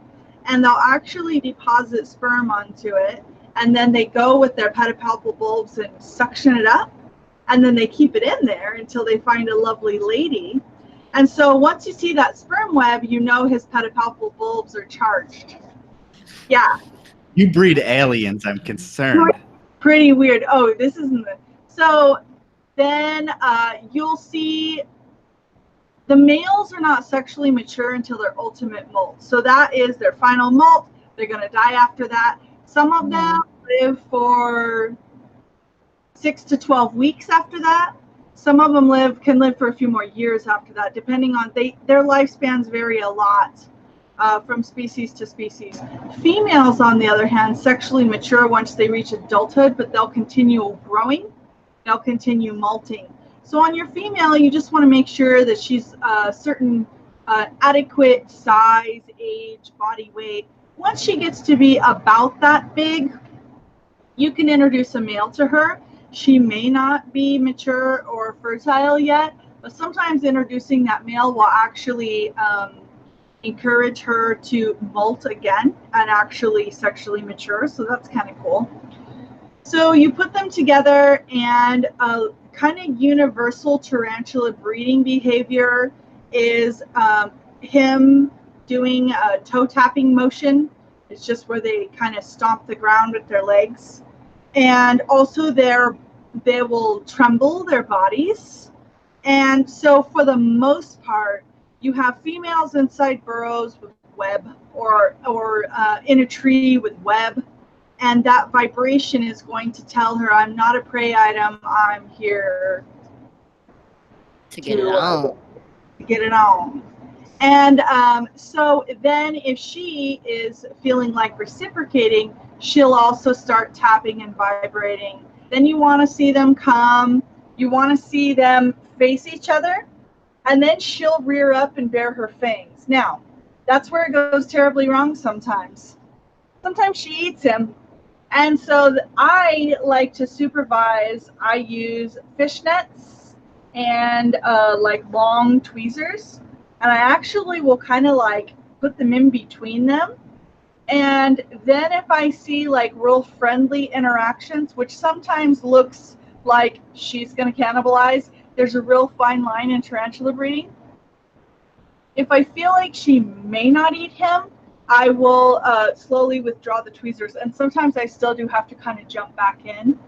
And to toot my own horn, I rarely lose males during breeding, which that's a pretty big deal.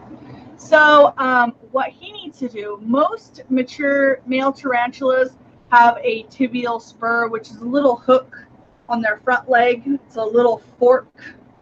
And so what they will do is they will use that to actually hold up the female's legs, her front legs. She has a slit on her belly called an epigastric fold. And so he needs to be able to access that while her fangs are going, I'm going to kill you. So he's got to hold her legs up. So they're both rearing up at this point. And so he's got to get his pedipalpal bulbs and pump them into her epigastric folds and deposit the sperm. Really interesting. And then he's got to get back out before she decides, okay, I'm done. Now I'm going to eat you. And so then sometimes during the breeding, she'll decide to eat him. Sometimes after the breeding, she'll decide to eat him. A lot of times, in like the whole time. But the male's gonna die anyway. True, yeah. Eat him. Yeah. So the male's goal is usually to get out of there and breed another female before he croaks. So once they disengage, I move her away from him. And they usually run off. I put him back in his enclosure. I put her back in her enclosure. I feed, I water. So at that point, conception has not occurred. What's interesting is the females will continue eating, growing, and when they decide they're ready, which is a totally undetermined amount of time, could be a year, it could be a week, she starts to develop eggs inside of her, and only once she has a full abdomen of eggs, she'll start knitting a little sac. And different species of tarantulas have different types of egg sacs. Some of them have kind of like hammock egg sacs that they suspend off a wall, like some arboreal species. A lot of them have a circular egg sac that they'll hold underneath them on the ground. And so once she starts knitting the egg sac, she delivers the eggs essentially into the egg sac. When they pass through her epigastric fold, that's the point in which some of the eggs or all of the eggs get fertilized. So it's really, really weird. Then she's got to take care of the egg sac and all of that stuff then for several weeks. And so sometimes we let the moms raise the egg sacs up, and sometimes we pull them at a certain point because a lot of moms then eat their babies. So there's a lot of cannibalism going on. And also, how does the sperm last that long? Like throughout all the process, the sperm is just being thrown around, doing whatever the hell, and being held for whenever, for later. Yeah, so that's the crazy thing. So actually, that sperm is viable until she molts again. If she molts again, then she loses the deposit. So if you have, say, a Smithii or a Homorii that's been bred Mexican red meat. A year ago and she hasn't molted yet, it's still possible that she may produce from that male.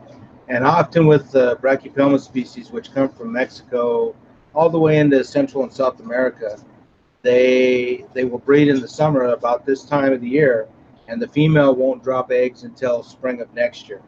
So that stay in that fold all that time.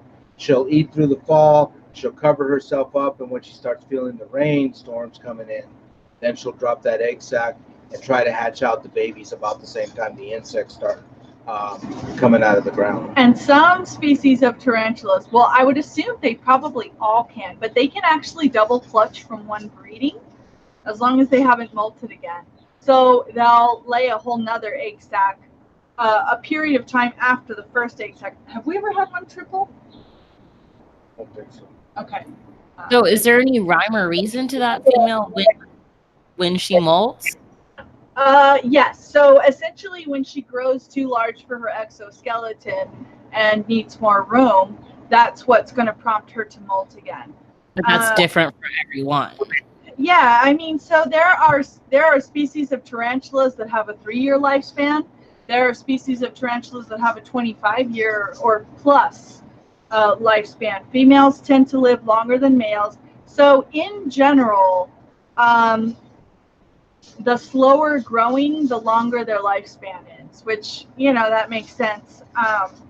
And so some of them aren't sexually mature for 5, 6, 7, 8 years. And some of them you can get sexually mature if you buy a spiderling by the next year. So it's really, there's a lot to learn if you want to work with tarantulas. And some people specialize with tarantulas. There are arboreal, there are terrestrial. So some spiders live up in the trees, some live underground. And other people will specialize by continent because they're found almost all the way around the world. Or they like one genus or something. Yeah. We're crazy.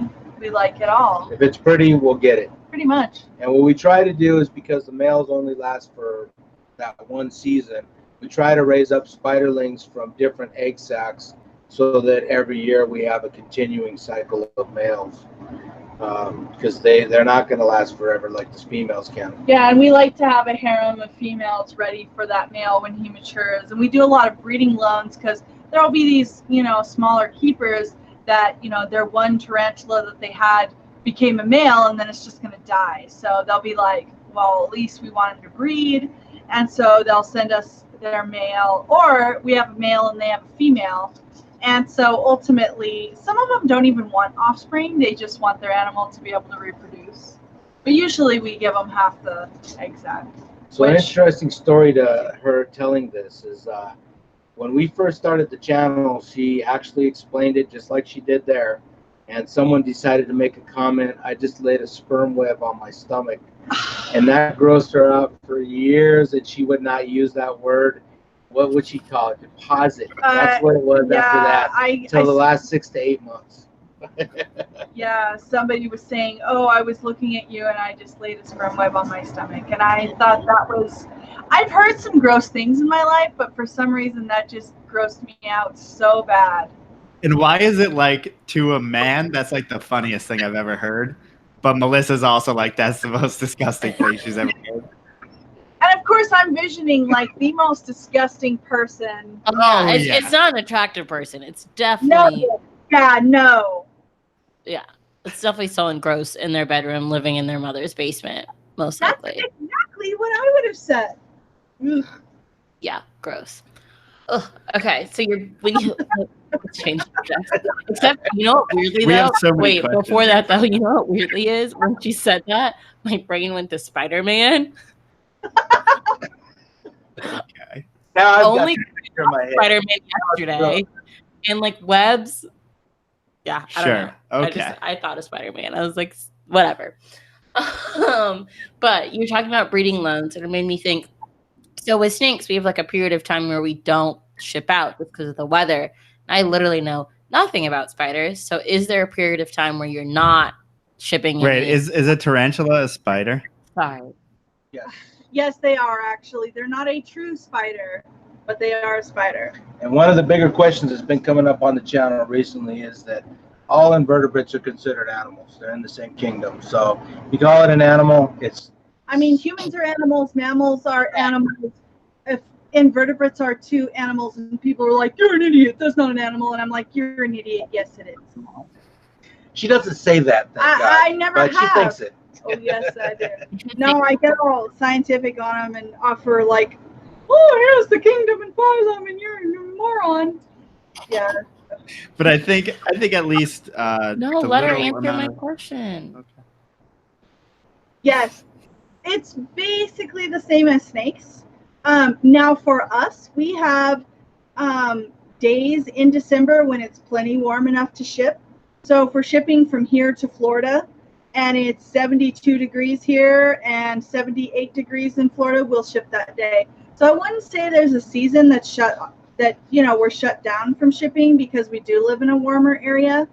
But yeah, you have to use heat packs, cool packs, and there are times when you don't want to ship out due to either extreme hot heat or extreme cold temperatures. Yes. But I have shipped spiders out of Montana in the wintertime, and it gets pretty cold up there.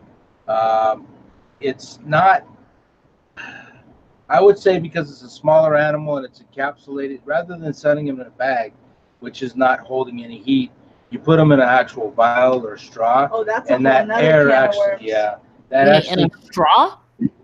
Yeah, when a baby spider hatches out, it can be less than 1/4 of an inch. I mean, we're talking fruit fly size. And how quickly do they hatch out? Are you sending them? Well, we have to. There's a cycle there too. The eggs are laid within 2 weeks to 21 days. They become what's called eggs with legs, and that's exactly what they look like. They look like an egg that has these little things sticking out of them that just kind of go like this. Yeah, the first molt stage, they definitely look alien. It looks like a little teeny tiny white ball just with these funny little things sticking out. So their first instar, their first molt stage is called eggs with legs. And then they go molt into that's actually not the first instar, That's true. hatch. Yeah. Then they molt into their first instar, and at this point they look like little tiny spiders, but they don't feed at this stage.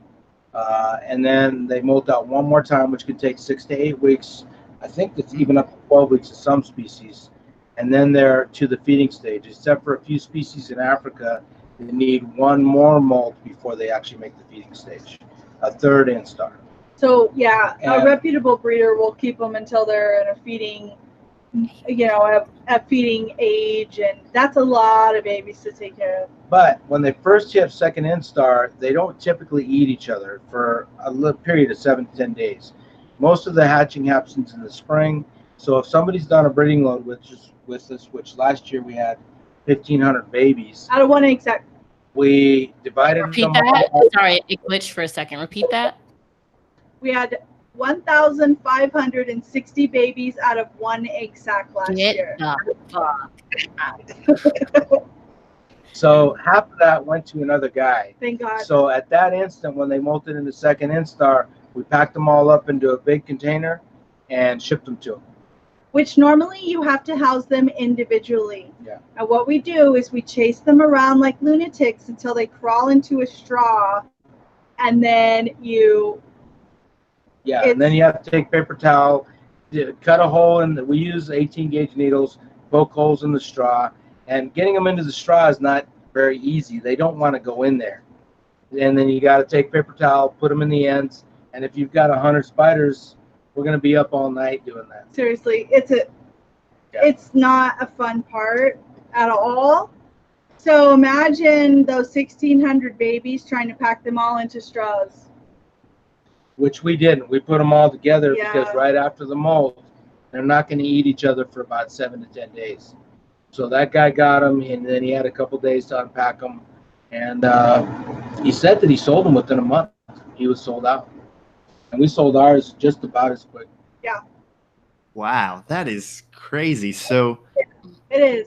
I mean, do you have to kind of double think sometimes, like when you want to breed tarantulas? Yeah, I don't know why that phrasing. Second guess. Second guess. Not double think. Like you're like, are we sure we want to breed that many pairings, or?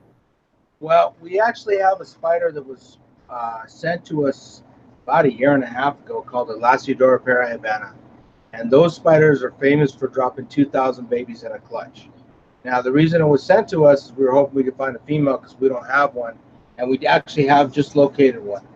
And the people were hoping that they could only get maybe 20 or 100 out of that egg sac, and we deal with the rest. So if we can get this female, then actually half of them, up to half of them, can go to either one of those people if they want that many. If they don't, then we'll ship out what they want and we'll keep the rest. Some of the bigger breeders, we have not experienced this yet because we haven't had that many spiders. We'll actually keep them together and let them eat each other till they get down to a manageable number. Right? Like, please eat. Please. But what we do is we do individually house, feed, and water every single animal. Yeah. So we spend 4 or 5 hours every night when that happens. And just feeding babies. That's the time to hit us up because we make great deals at that time. At midnight, he's emailing to say, hey, what can I get these for? He's saying, give them all. Give them all. $10. Make me an offer. Yeah. So after the molt where they're in the feeding stage, are they still in straws or are they too big for straws? We just put them in straws for shipping. They live in little deli ramekins for their housing. Like 3-ounce deli cups, and for the arboreals, there's a little pill vial that's about 3 inches tall, and we'll put the arboreals and in we there. just get Coca-Cola cases, like cardboard cases, and just have stacks and stacks of them. Yeah. So does it actually benefit them to? I'm sorry. Does it actually benefit the spiders in any way to have them have their first meals be each other? Well, there's always the theory that only the strong survive. So, in ball pythons or corn snakes even, you get some babies that hatch out that are not as strong. That's why everybody cuts the egg sac. So that genetic will carry on to the next generation. Probably the same thing is true with the spiders. In the wild, maybe 4% of those babies that hatch out will make it to adulthood. All the rest get eaten. Yeah, in theory, if you allowed them to cannibalize like that, you'd wind up with the elite, genetically superior. But probably they're all just blind and deaf walking around, and whoever bumps into who first is who eats. Just like reaches out, oh, I got something. Baloney, yeah. Is there any amount of random die-off from, say you have 2,000 babies, you got to expect some of them to randomly just drop dead. In captivity, if they're properly taken care of course, anything can happen, If you don't give an animal water, it's going to die. So that's why we spend 4 or 5 hours a night taking care of them. But generally, in captivity, I've heard as much as 90% of the egg sac surviving to adulthood. But wow. This is an animal that is spoon-fed every day, every week, or how often they're fed and taken care of, the proper humidity.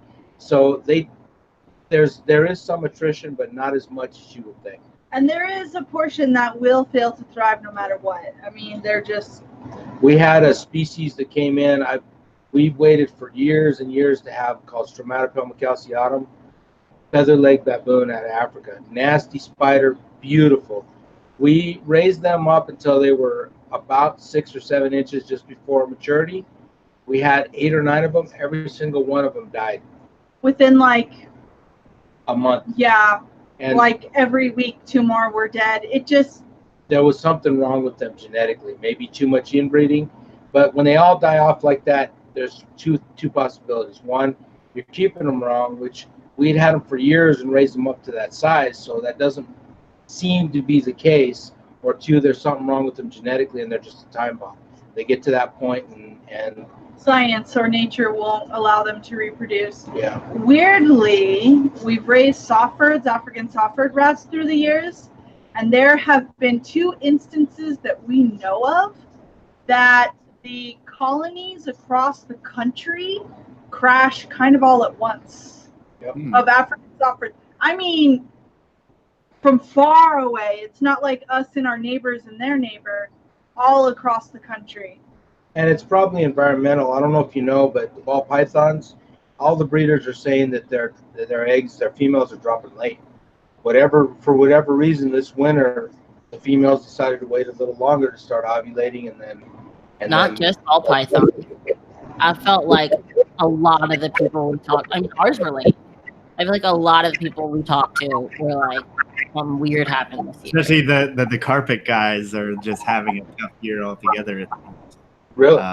Yeah. There's just something about, and maybe, I mean, here we had a mild winter, so that explains for us like the colubrids. But people like Dwight and his king snakes, like he's in tech. I mean, confusing him and Brett. He's in the Midwest. Jesus, he's in the Midwest, but like he had a late year with his kings. Like a lot of people, something about this year was real late. I'm not sure what. I don't know. The same thing happens with tarantulas. There'll be years, about 5 or 6 years ago, aviculated versicolor is a staple. You produce versicolor, you can sell versicolor all day long. That year, people were freaking out because in January or February, that normally that's when they start hatching out and they're all over the place. There weren't any to be had in the U.S., so people were saying, the populations are crashing. And at that time, we actually had an egg sac, but it hadn't hatched out yet. And talking to other breeders, we found out for some reason versicolor that year just dropped late. And then a month went by, and all of a sudden versicolor were everywhere again. So there's environmental factors that we don't know what it is that causes these animals to behave the way they do. What is that kind of effect on the market as far as if one person's successful, you have, shit ton. all of a sudden there's 1,500 available Extra animals. more. So it's highly fluid, the tarantula market. People like to ask me, when you reproduce, X, Y, and Z, how much is it going to be? It depends on the month. Sometimes we're the only people that have what we have. And sometimes they're all over the place. So And it's just like ball pythons. It's supply and demand. The supply stays pretty consistent. You've got new people coming in. This is the more advanced people looking for the rare stuff, and then the extremely advanced people looking for the ultra rare stuff. And the new ones coming in are the ones that are starting to get interested in the versicolors and the green bottle blues. So the market doesn't fluctuate on those species very often, but there's a species called the orange Turnocos murinus, starburst baboons. mm-hmm. Back when I was started in the 90s, they were all brown. And then all of a sudden somebody found a locality of them that they were all orange. So they're called the OBT, orange bitey thing, nasty little spider. And ironically, they seem to get along pretty well with each other during reproduction. You hardly ever see a male get eaten. But as of when we got back into it, I started looking for the brown ones. Nobody had them. They were the same species, so everybody started breeding the OBTs into the brown ones, and they all turned orange because people were getting $2 more for them. Now, if you were to try to find that spider, it'd be 3 times the cost of the OBT due to the rarity. So a flip-flop. Yeah, and same thing happens in snakes. Ball pythons used to be a trash snake, and now they're, so highly sought after. And, colubrids are coming back right now. I mean, It's just, things happen in trends and waves. And Yeah, we even see it in like just one mutation in ball pythons. All of a sudden, Justin Kabelka hatches one, and black pastel is huge. They're like, a random gene that was underappreciated. And with colubrids right now, we've got a friend that he loves money more than he loves his snakes, and he loves his snakes. So he watches the market, and he told us last year that the colubrid market was about to jump up because everybody had cycled all the way through. They had gone from the beginner to the middle grade to the very advanced, and then they got rid of all their stuff, and then nobody had them anymore. So the Mexican black king snake is a $100 snake. A couple years ago, we paid $300 for a pair last year, and I love that snake. I used to breed it, and that's a deal, by the way. Right, $300 that's for a good. pair I've is a great seen deal. way more than that. well, that's a funny story too. Don't tell that story. Don't tell that story. So whenever there's negotiations to be done, I send her. I say, can you go see if you can get a deal on that snake? Because I went and talked to that guy, and he said, the price is the price. And almost every time, she'll get them to drop their price. So you need to learn that too. If you want to deal with somebody, send her and let her sweet talk and get your price down. That's what, yeah, you need a girl who can talk on the same level as the breeder even, like, and they're like, holy shit, this girl also knows what she's talking about. Like, well, you got to be able to gauge them, because sometimes those guys like the dumb girls. So they got to act kind of like, oh, what's that? That's really cool. I never do That's that. $200? That seems like a lot of money. And they'll say, well, you know, for you, we'll drop the price $50, $100. That's good to Don Short. Well, okay. Maybe I did. I think that's part of the reason we haven't bought a female to go with our MBK, just because I know what the price could be, and I see them and they just make me mad. which we're just kind of fucking ourselves over, because like we should probably bite the bullet. To make the babies, but I know I could have gotten one for $80 like a couple of years ago. So it just it pains me too much. Even better, we're gonna get an adult female this year. If you Oh, speak sorry. it might not happen. Oh, sorry. Never mind. Nothing happening. But you guys have a pair as well? We do, but our female got out, and she got caught in a rat trap, so she got a little bit of skin issues. A glue trap. Yeah. Glue trap, yeah. And so she doesn't look so pretty, but she's eating for us. So we're hoping that we'll get her through this, a couple sheds. Yeah, she shed one time and looked a lot better. She's back to normal behavior. She's just got some scar scalation, so I think she'll recover fully. It's just sad to see your little baby stuck to that. But we breed rodents, so Gotta have those rat traps. Don't get me in trouble. I saw the first rodent in our house yesterday. And it wasn't one from me. He claims it's not one from him. Because mine are white He or didn't dumb. see it. I saw it super fast. I think it was gray, but it was moving hella fast. It I was don't a little know, but field like mouse. the 10% of me wants to say it's one of yours. I saw one in the shed the other day, or like 2 months ago. They're all over. Don't tell me that. Oh, I mean, that's the only one in all of Philly. I think that's the only one. Thank there. you. Yeah, that's what. Part of me thinks it's one of his. So what's your guys' dream projects? They always change. I think like Palmetto, which we're doing, which is exciting. My next one is Going Eye, but like, is that dream, or is that just like? Because like blackhead's always been our dream animal, but I don't know if I'm not care trying to breed them. reproduce I'm not trying to breed them, but I want a blackhead. But the frugal part of me doesn't know if I'll ever be able to like justify dropping that money on a blackhead. But it's probably going to be a purchase you buy secretly and come home, and I'm pissed at first, and then I'm really happy you did it. Yeah, we'll be able to get leverage on someone eventually. Eventually, we will have something that someone wants in order to exchange for it, and that's the best way to acquire shit. So you're talking about black-headed pythons, right? Yes. Yeah. Yeah, very cool snake.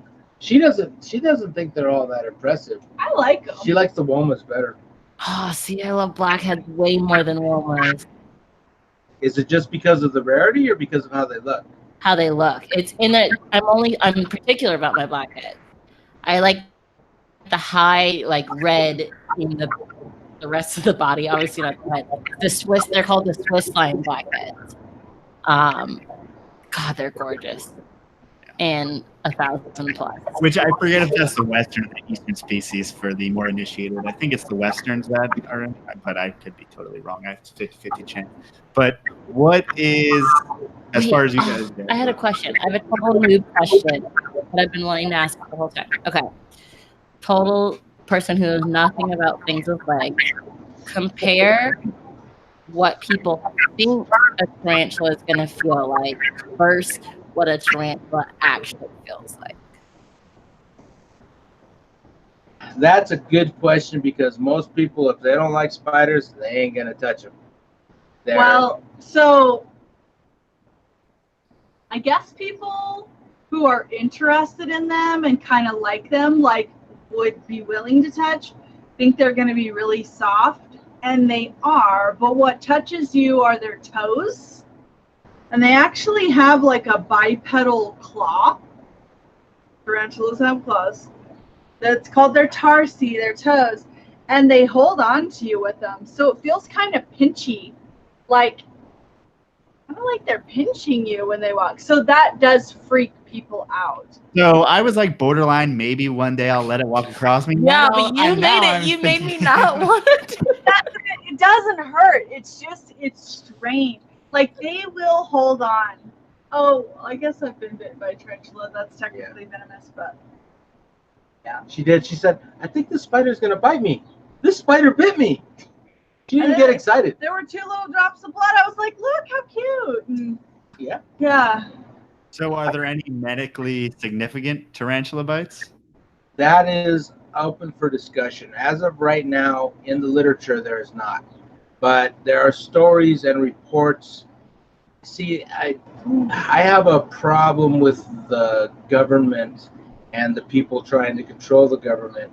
So I don't know, saying there are people out there that are saying, yes, these animals are medically significant. We need to put some laws in about them. And I don't know that's necessarily That's not true. been proven. Yeah. Although not very many studies have been done. And studies definitely have not been done on every species of tarantula, which their venom varies. I mean, yeah. So in general, Old World is more potent than New World. New World is also going to have often urticating hairs. This is going to sound really horrible. Hairs? Urticating hairs.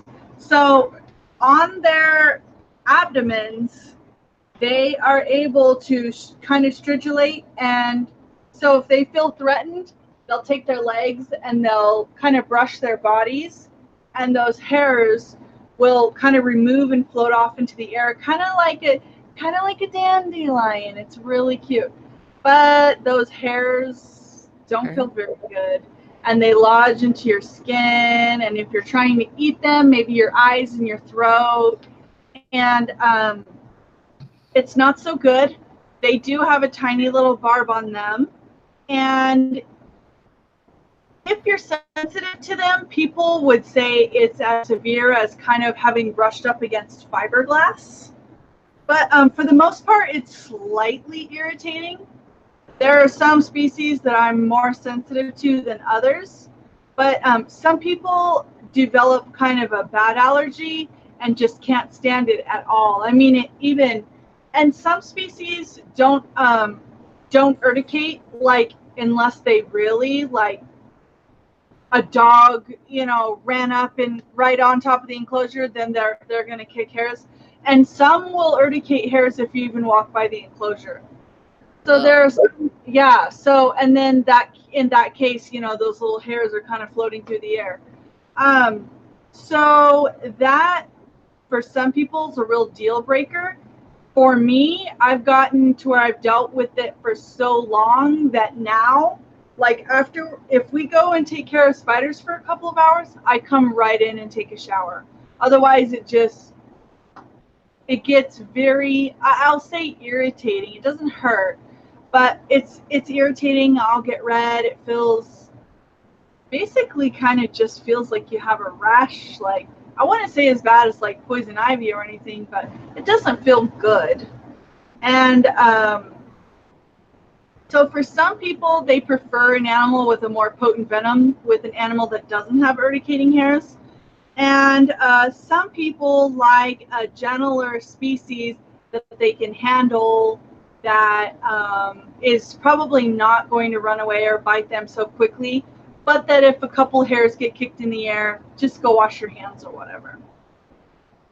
Right. That is definitely something crazy to consider. So, yeah. Oh, sorry. You Yeah, seem like go. you had to think about your question. So I was going to ask Isaiah sorry. Newman. Oh, not sorry. You Go, just go, go. So, okay. Isaiah Newman in the chat said, when they do that, does it stress them out? And do they have negative health effects from stress, like snakes? Okay, so they will not do that unless they're stressed out. And so, oh, nice. And so we have another guest. We were talking about these guys. Sorry to interrupt. You thought maybe we were talking about how long she was, that maybe she was past the breeding age. Just wondering what your thoughts were seeing her. Oh, I would be the wrong person to ask as far as that. But I mean, I know people have made large females breed like that. Jungle carpets? Yeah. I just don't think it's like long term the best option, but that girl will definitely, and she has like a very nice ivory type of look to her. She's a good looking animal. Another one that I sent across and said, hey, I want that animal. What can you do? And it was a friend of ours too. And he said, why'd you send her across to deal with me? And I said, really? You had to ask? He offered this set of corn snake to me for 50 or 60 bucks more than he gave it to her for. So I think you should definitely be able to breed her. Oh yeah, of course. well, we were talking that maybe she was too big was the thing. And I don't know, because we tried to breed her. We locked her up this year. No eggs at all. But you were saying that they were having problems with carpet pythons this year? Yeah. So a bunch of our friends, well, we were just at Carpet Fest with a bunch of carpet python breeders, and yeah, it seems like everyone's having a little bit of a struggle. I don't know if things are going later or what's going on, but it's to the point where people would have babies by now, and it doesn't seem like as many people as usual. But Well, maybe next year then. yeah, but I could see that. I mean, we have friends. Tony's animal's probably that big. I know Scott Borden, his female was huge when he had her, but unfortunately, she, I believe, had a pretty short lifespan, which is the thing kind of in question is the long-term viability of That carpet size. pythons that are large. But I don't know. I'm not an expert on that. I just keep them. You know, I don't have any females. So you're not trying to breed them? Owen's trying to breed them for us. We sent ours to Cradle Outback Owen of Road Reptiles. We sent our mail to him, and nothing happened this year, but he's gonna hold on to him. So is that? This is just a molt. Wait, that's not a thing.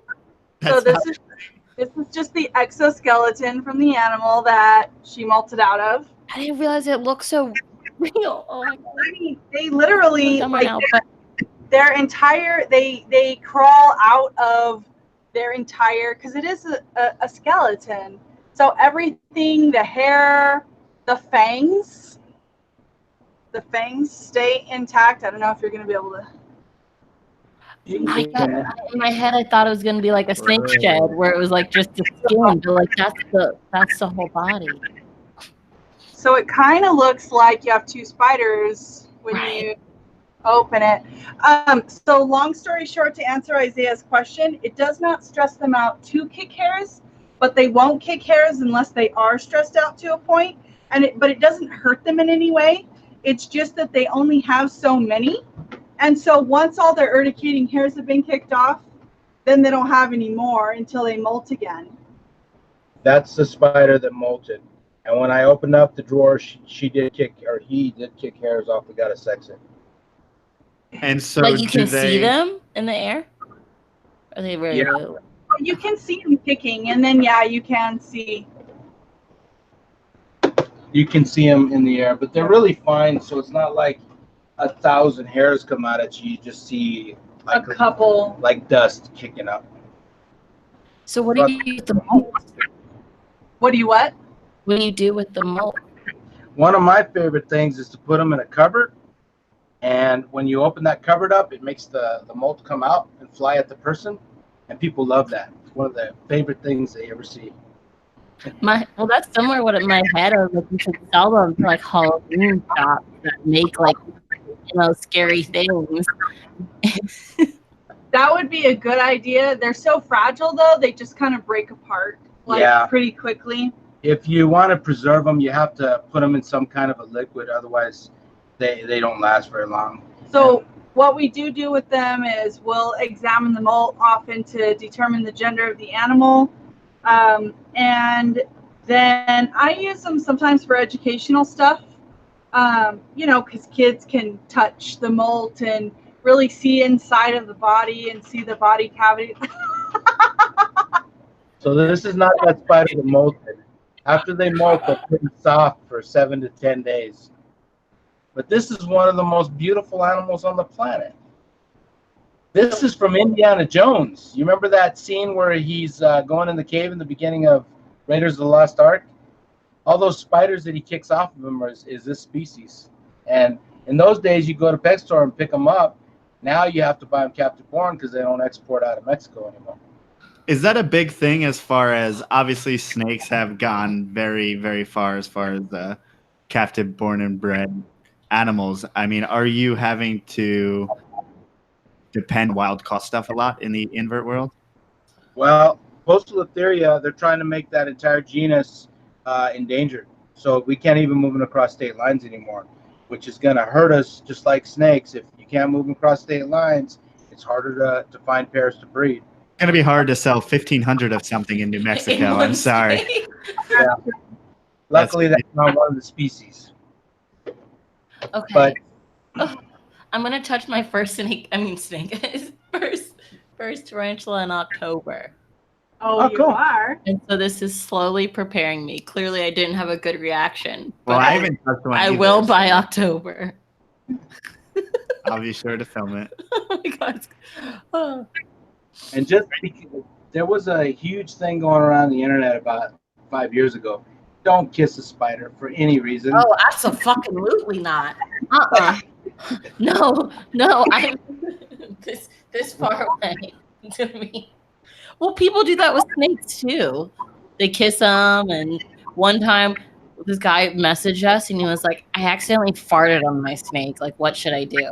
And it's like, "Excuse Smell me." it, I think. Like, why was your snake near that part of your body? Yeah, that's probably not a question you really want to ask somebody on the internet. Wow. No, the spiders are there's hopefully is this going to be Tinley you're going to hold it at? Yes. Okay, well hopefully somebody there will be knowledgeable and they'll be able to pull out a spider that isn't You guys just have to tell me what table to go to and who's to hold. We don't hardly know any of the breeders anymore. And Really? we've already been to Tinley, so I don't know who goes there. Although we want to go this fall bad. Do Yeah. it. We're going to try. We might be bunking with you guys because I think all the rooms in Chicago are already sold. You can always find a floor or someone who has a suite with a couch or whatever. But just talk to the people and ask them and tell them that you would like to do that.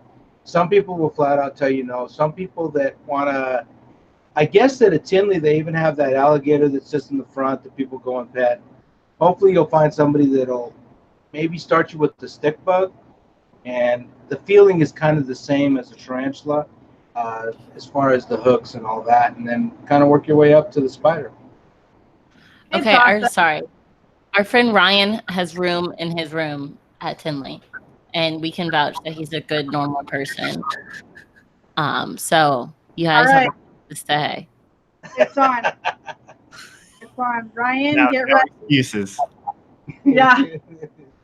Well, you got to remember, we're a little ways away from Chicago. I was about to say they're very far away. There's some excuses to That's make. not a weekend trip. Yeah, there's some excuses.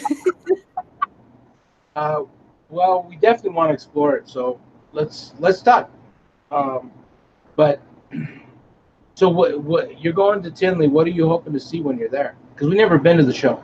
So he's been twice. I've never been. And basically, the thing to see there is there's always like one or two animals that you're like, like the first year I went, I saw a Borneo earless monitor for the first time. So that was like, holy shit! I didn't know that that was possible. I don't know how that happened, but that's for another day, I suppose. But and then this time it was Xanthic Timor python or Anery Timor python, whatever which one, which is something no one knew existed until Tinley. So there's usually like a couple animals that someone just like puts out there and you're like, wow, I didn't know that that existed. So I don't know what that's going to be, but I know that I want to just have drinks and hang out with all the snake people. That's pretty much it. Our sponsor is going to be there, and they said that they could get us VIPs there. Ooh, who's your sponsor? Gila. Gotcha. So that's what I was going to ask you. The earless monitor, was it on at their table? Yeah, so it was at a random table. It must have been like 2014 or so. But yeah, it was just at someone's table. I was pretty green as far as knowing who's who, so I don't remember who brought it in, or else I would know a lot more about the source of it, I'm sure. But I'm sure it wasn't like, you know, I could only imagine who it was. But yeah, it's just something that I didn't expect to ever see. Well, do you watch Brian Cusco's channel? Yeah. Did you see when he was at Tinley? He met a lady there that had a bunch of corn snakes. Do you happen to know what her name was? I'd like to contact her. I'm not sure you're talking about. Maybe it's Kayla. No, Kayla only has corn snakes. We might have to go back and watch. There was a few corn snake people. Was it this year, Tinley? Yeah, the spring show, I think. Yeah. Spring, then yeah, that's gonna be a whole different crowd. Oh. We'll go back and watch the video and see if we recognize the person. Well, we're looking to get more into corn snakes, but corn snakes in New Mexico, there aren't a ton of them around. We pick them up when we can find them, but there's not many people doing corn snakes. Are you guys vending shows in New Mexico? We do in Texas. There are no shows in New Mexico. What? There was a show years ago, and there was a guy that ran a pet store in Albuquerque, and that's where the show was.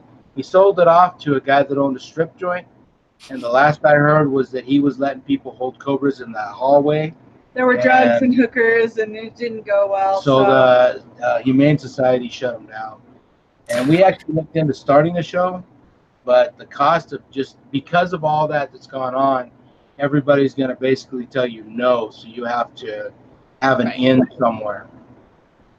But no, last show was like 2008, 2009. It's been a long time. But I mean, like Albuquerque, Santa Fe, like these are big enough places to have a reptile show. That's crazy. Yep.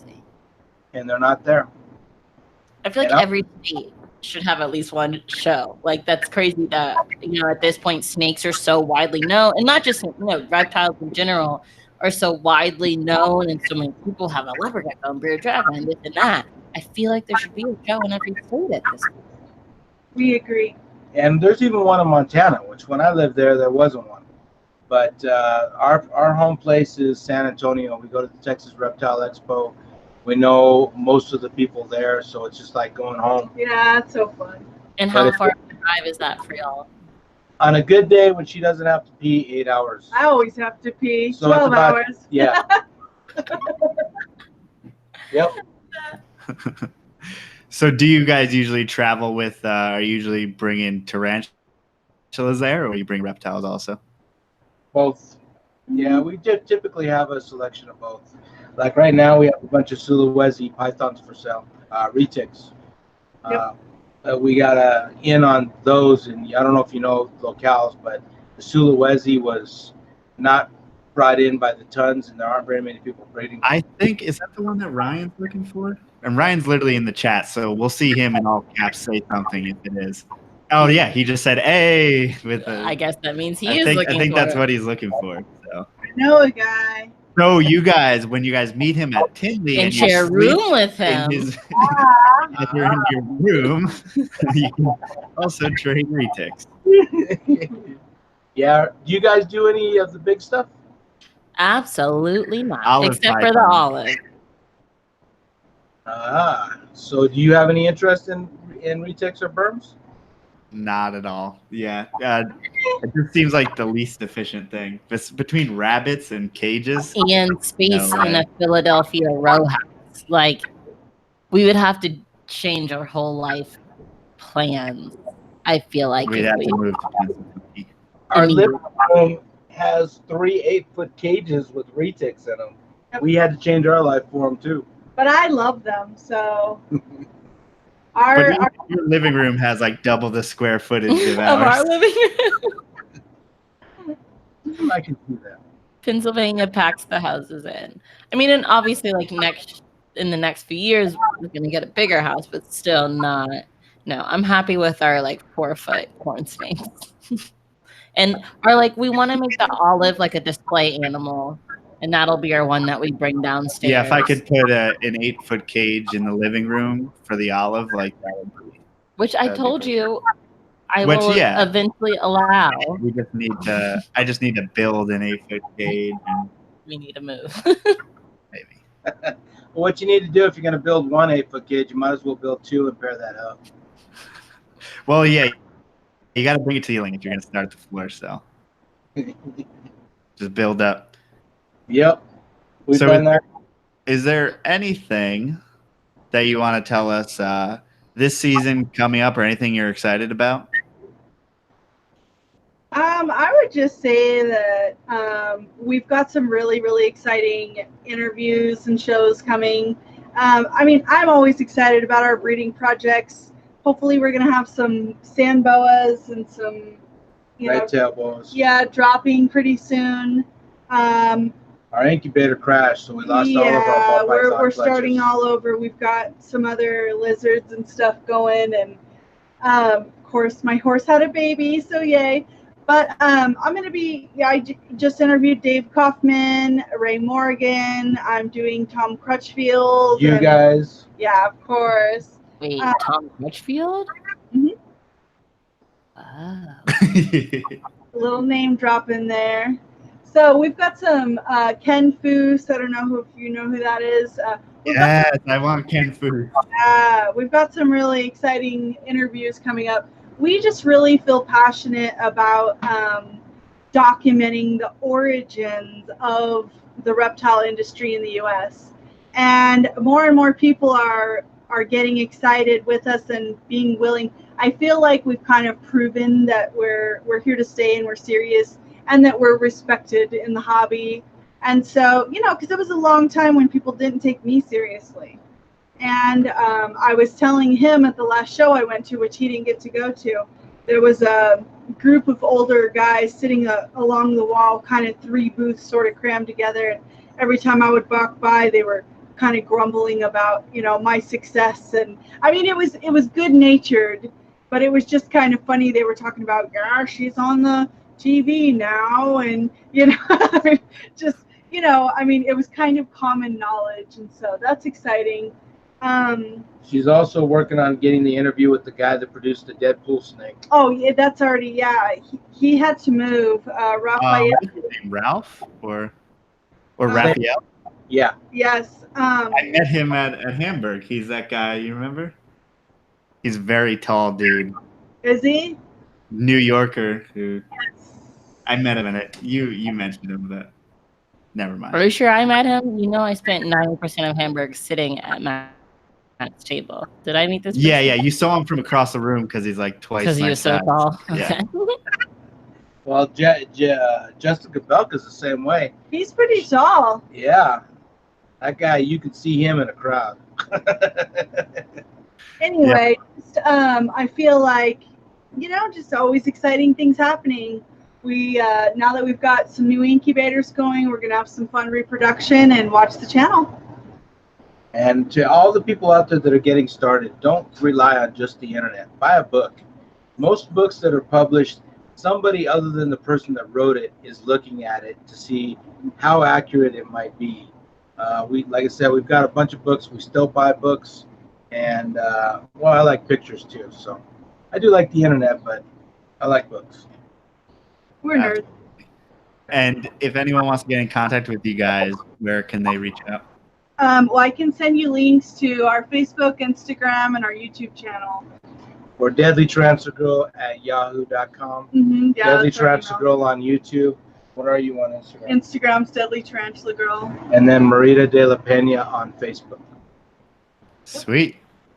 And then for us, portcitypythons.com. Port City Pythons on Instagram. Port City City Pythons on Facebook. Oh, I thought you were going to Facebook and YouTube. Damn it. That would have been cool to set If it we did together. it. Yeah, we lost. Port City. Well, now I don't know what to do now. Baby's coming soon. Shows Other coming than that, soon. if no one, obviously, if you're not watching YouTube, you can't appreciate JD's amazing Britney Spears shirt. Oh yeah, JD, I want to tell you, like half the chat has been just commenting and talking about Britney Spears and your t-shirt. She's a hero of mine too. Everyone appreciates it, mainly because it's like a throwback. It's not like a new Britney. We like the old school Britney. Exactly. And I would love to commend you guys.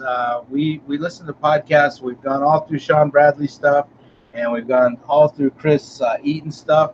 And you guys have so much stuff. We haven't gotten through all of it yet, but I love listening to you when we're taking care of our animals, and it's very enjoyable. I thank you guys for doing it. Yeah, you're awesome. Thanks, man. I appreciate it, and I appreciate you having us on. And if anyone wants to go check out my interview, Oh, yeah. their channel, Deadly Tarantula Girl. And I think, I don't know, it's funny y'all are talking like to us, but like we definitely hearing your story, it's inspiring for us. Just, you know, you guys have been doing this for 6 or 7 years, and just like getting your name out there and getting that recognition that I know so many people who are doing this like want and deserve.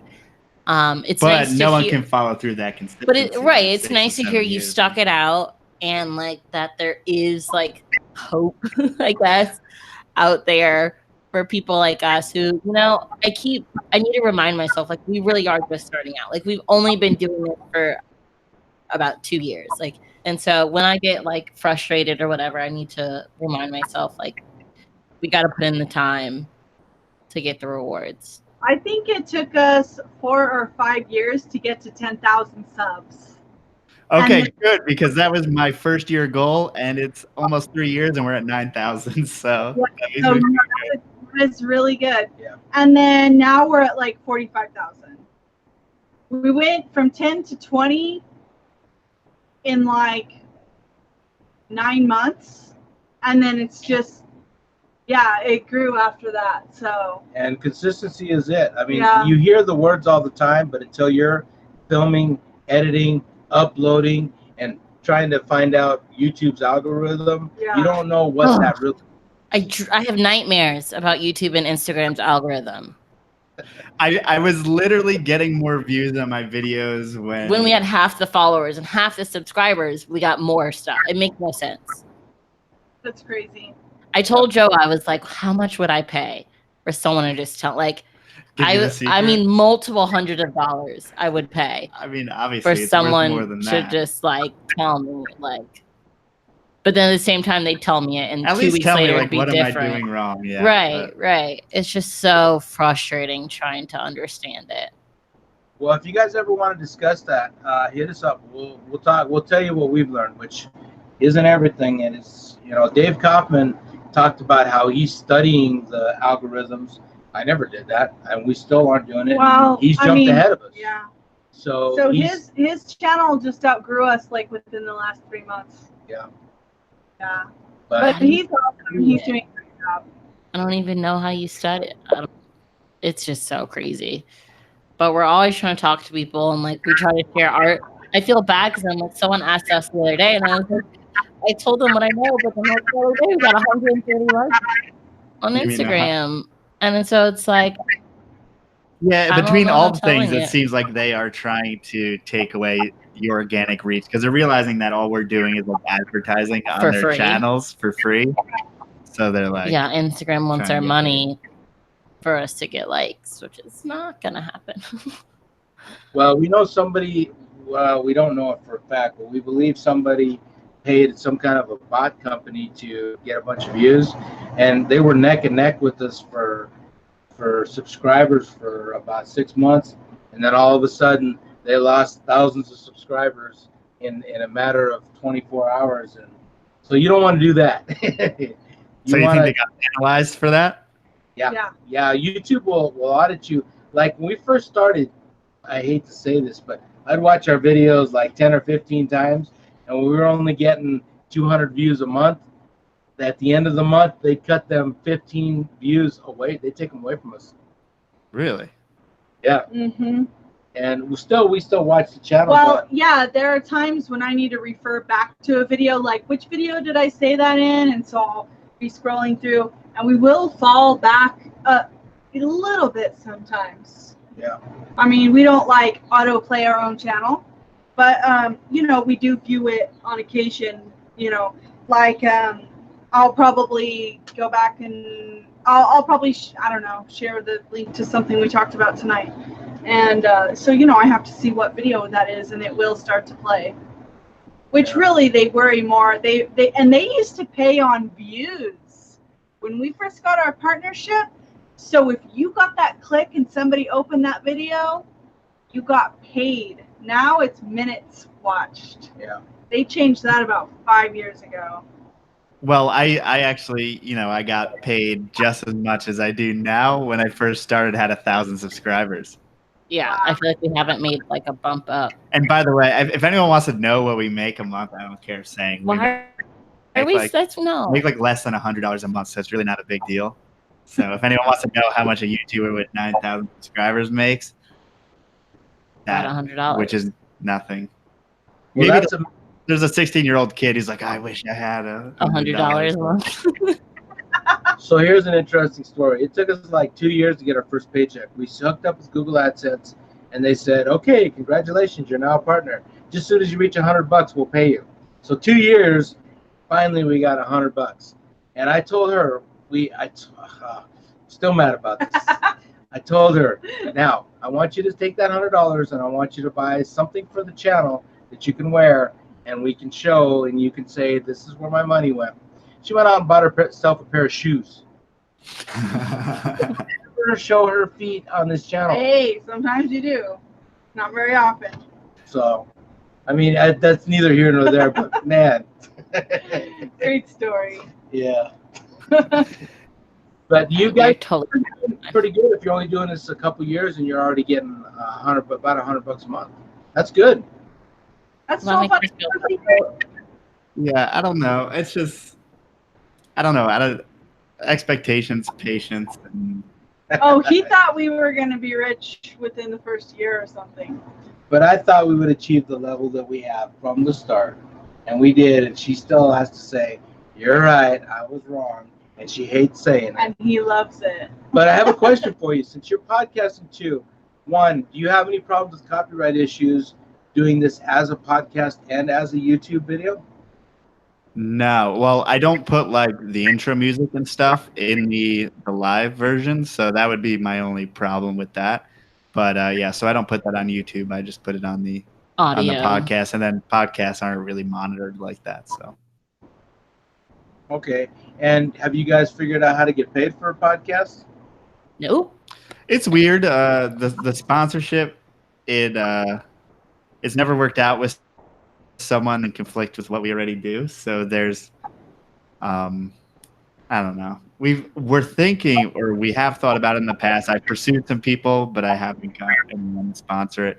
And then once we kind of got our feet wet, we decided that we're getting into something to where if we get sponsored by the people who are currently sponsoring a lot of YouTubers and stuff, those are going to be our competitors in a year. So therefore, it's probably smarter for us in the long term to just not associate, so that we can just use this platform to market our products rather than basically get paid, if that makes any sense. So we're just holding off on that until we can get our stuff out there. So it's not any weird conflicting thing with a sponsor or anything like that. Well, that's not weird because we constantly fight that.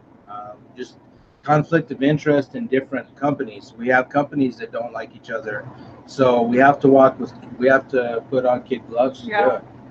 And that's seriously to think about. And Chris Eaton, he started doing some rack company and then decided to pull him because he already had a rack sponsor and he didn't want them, kind of fighting amongst each other. So I just wondering if you had figured it out yet, because I'm trying to talk her into doing a podcast with all these interviews, and You she's already not got all- the audio, man. You can easily upload it and put it out on RSS.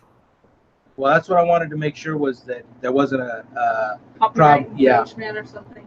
from your YouTube channel to your podcast. Nope. Cool. Right now, we put the audio out on Spotify, iTunes, SoundCloud, and have no issues. Is it a big process for you to put it on all three of those platforms? No, because through SoundCloud we have it set up that it distributes to all of those platforms. But as far as we'll rip the audio from the live feed, and then I will put it into Audition, and I'll edit it appropriately, and then put it up on SoundCloud usually like 24 hours after. So after we record it. But it's not too hard, right? But it's super simple, to be honest. And if you want to know how to do it, I'll tell you everything. Awesome. Oh, do you? How long does it take you to edit one of these for podcast? I have like presets and stuff, and if you want to know that stuff, I can give you that as well.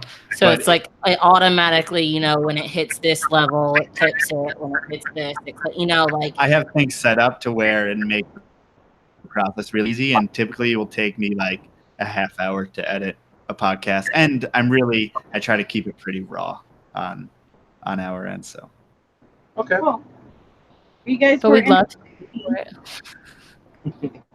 Well, thank you so much for having us. This is the first time we've ever actually come out together, other Yeah. than my interview with the snake bite.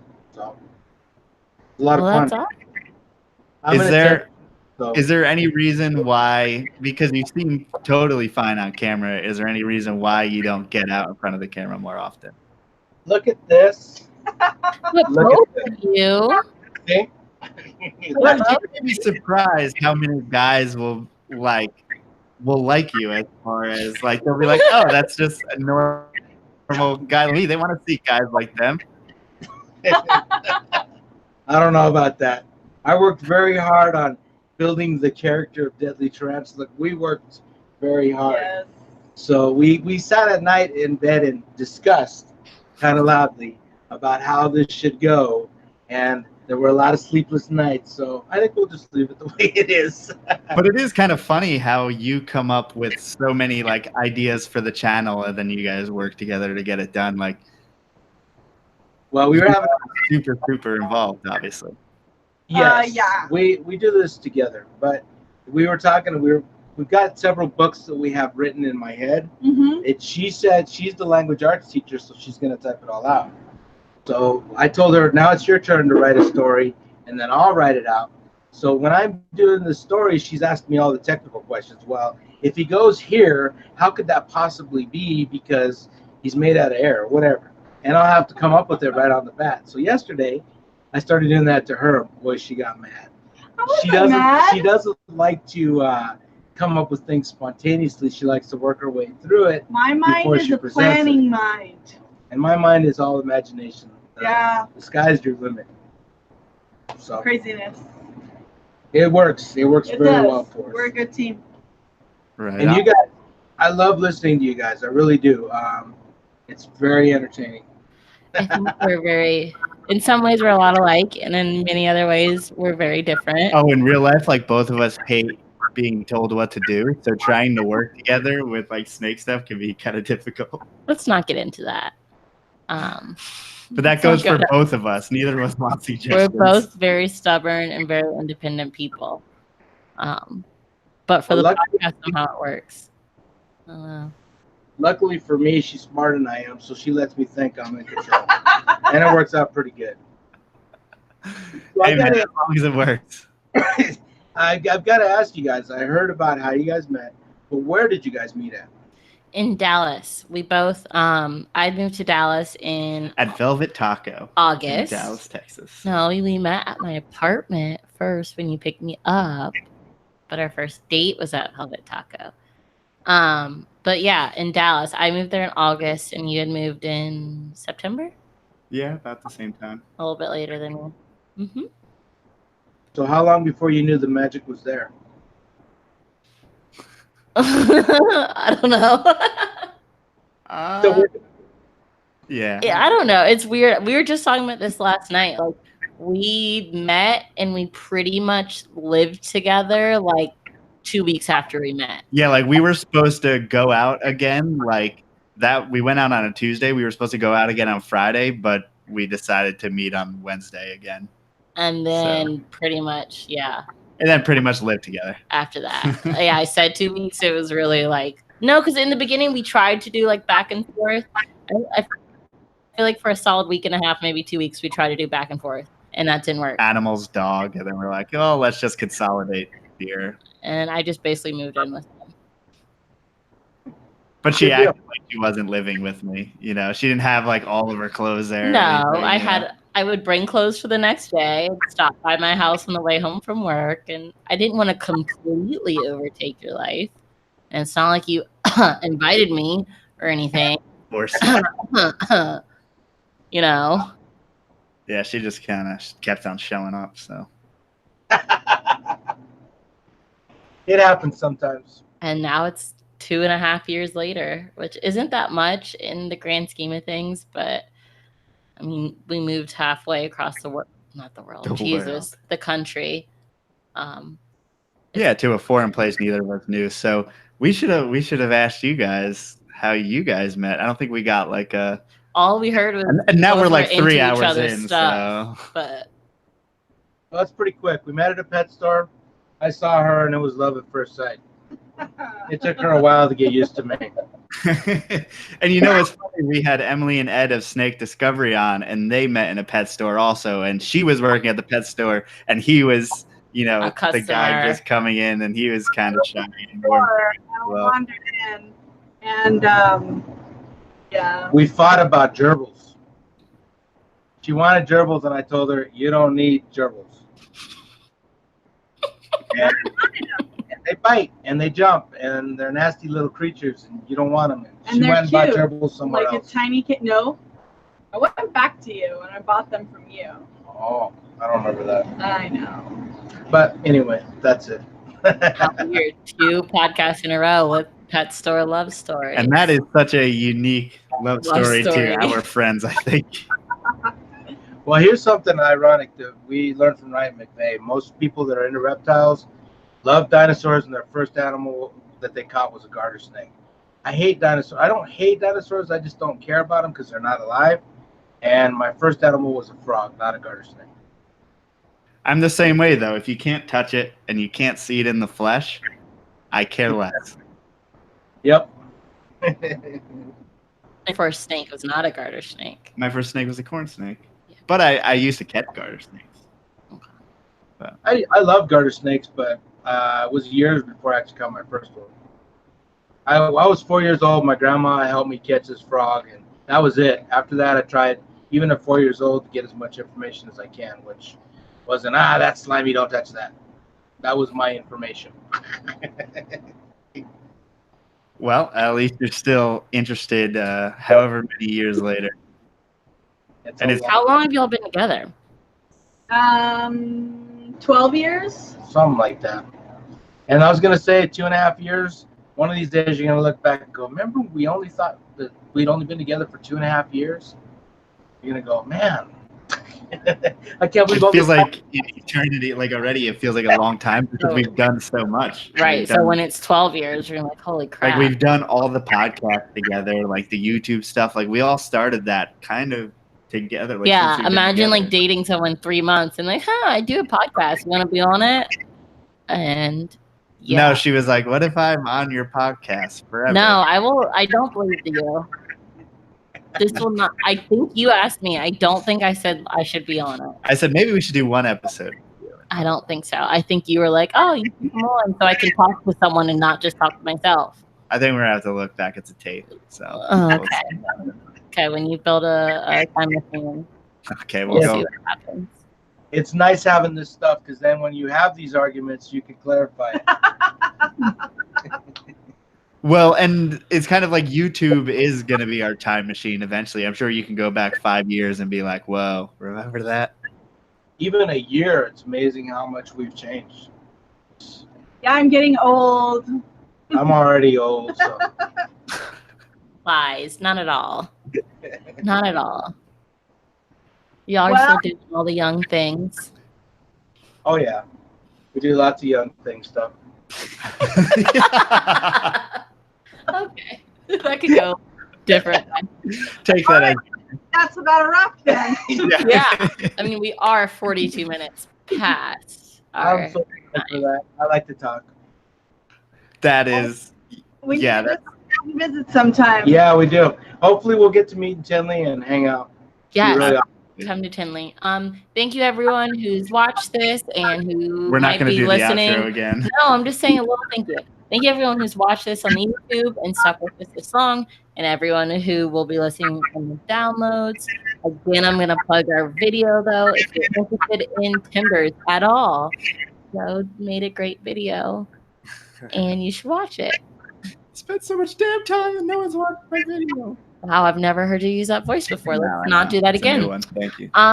Okay, bye everyone. We will still be on with Wait, you guys. JD, you wanted to say something? Oh, sorry. Well, it's just when we're talking some other time off of the camera, I want to know how you did that spot where you paused it and you brought the guy up. That was really cool. You did some really nice editing on that. So I have questions for you. That's all. Okay, let's get off the live and then we can talk. Yeah. Okay, bye everyone. Thank you guys. Thank you everyone who listened. Wait, It is is- it this one? Yes. Yes.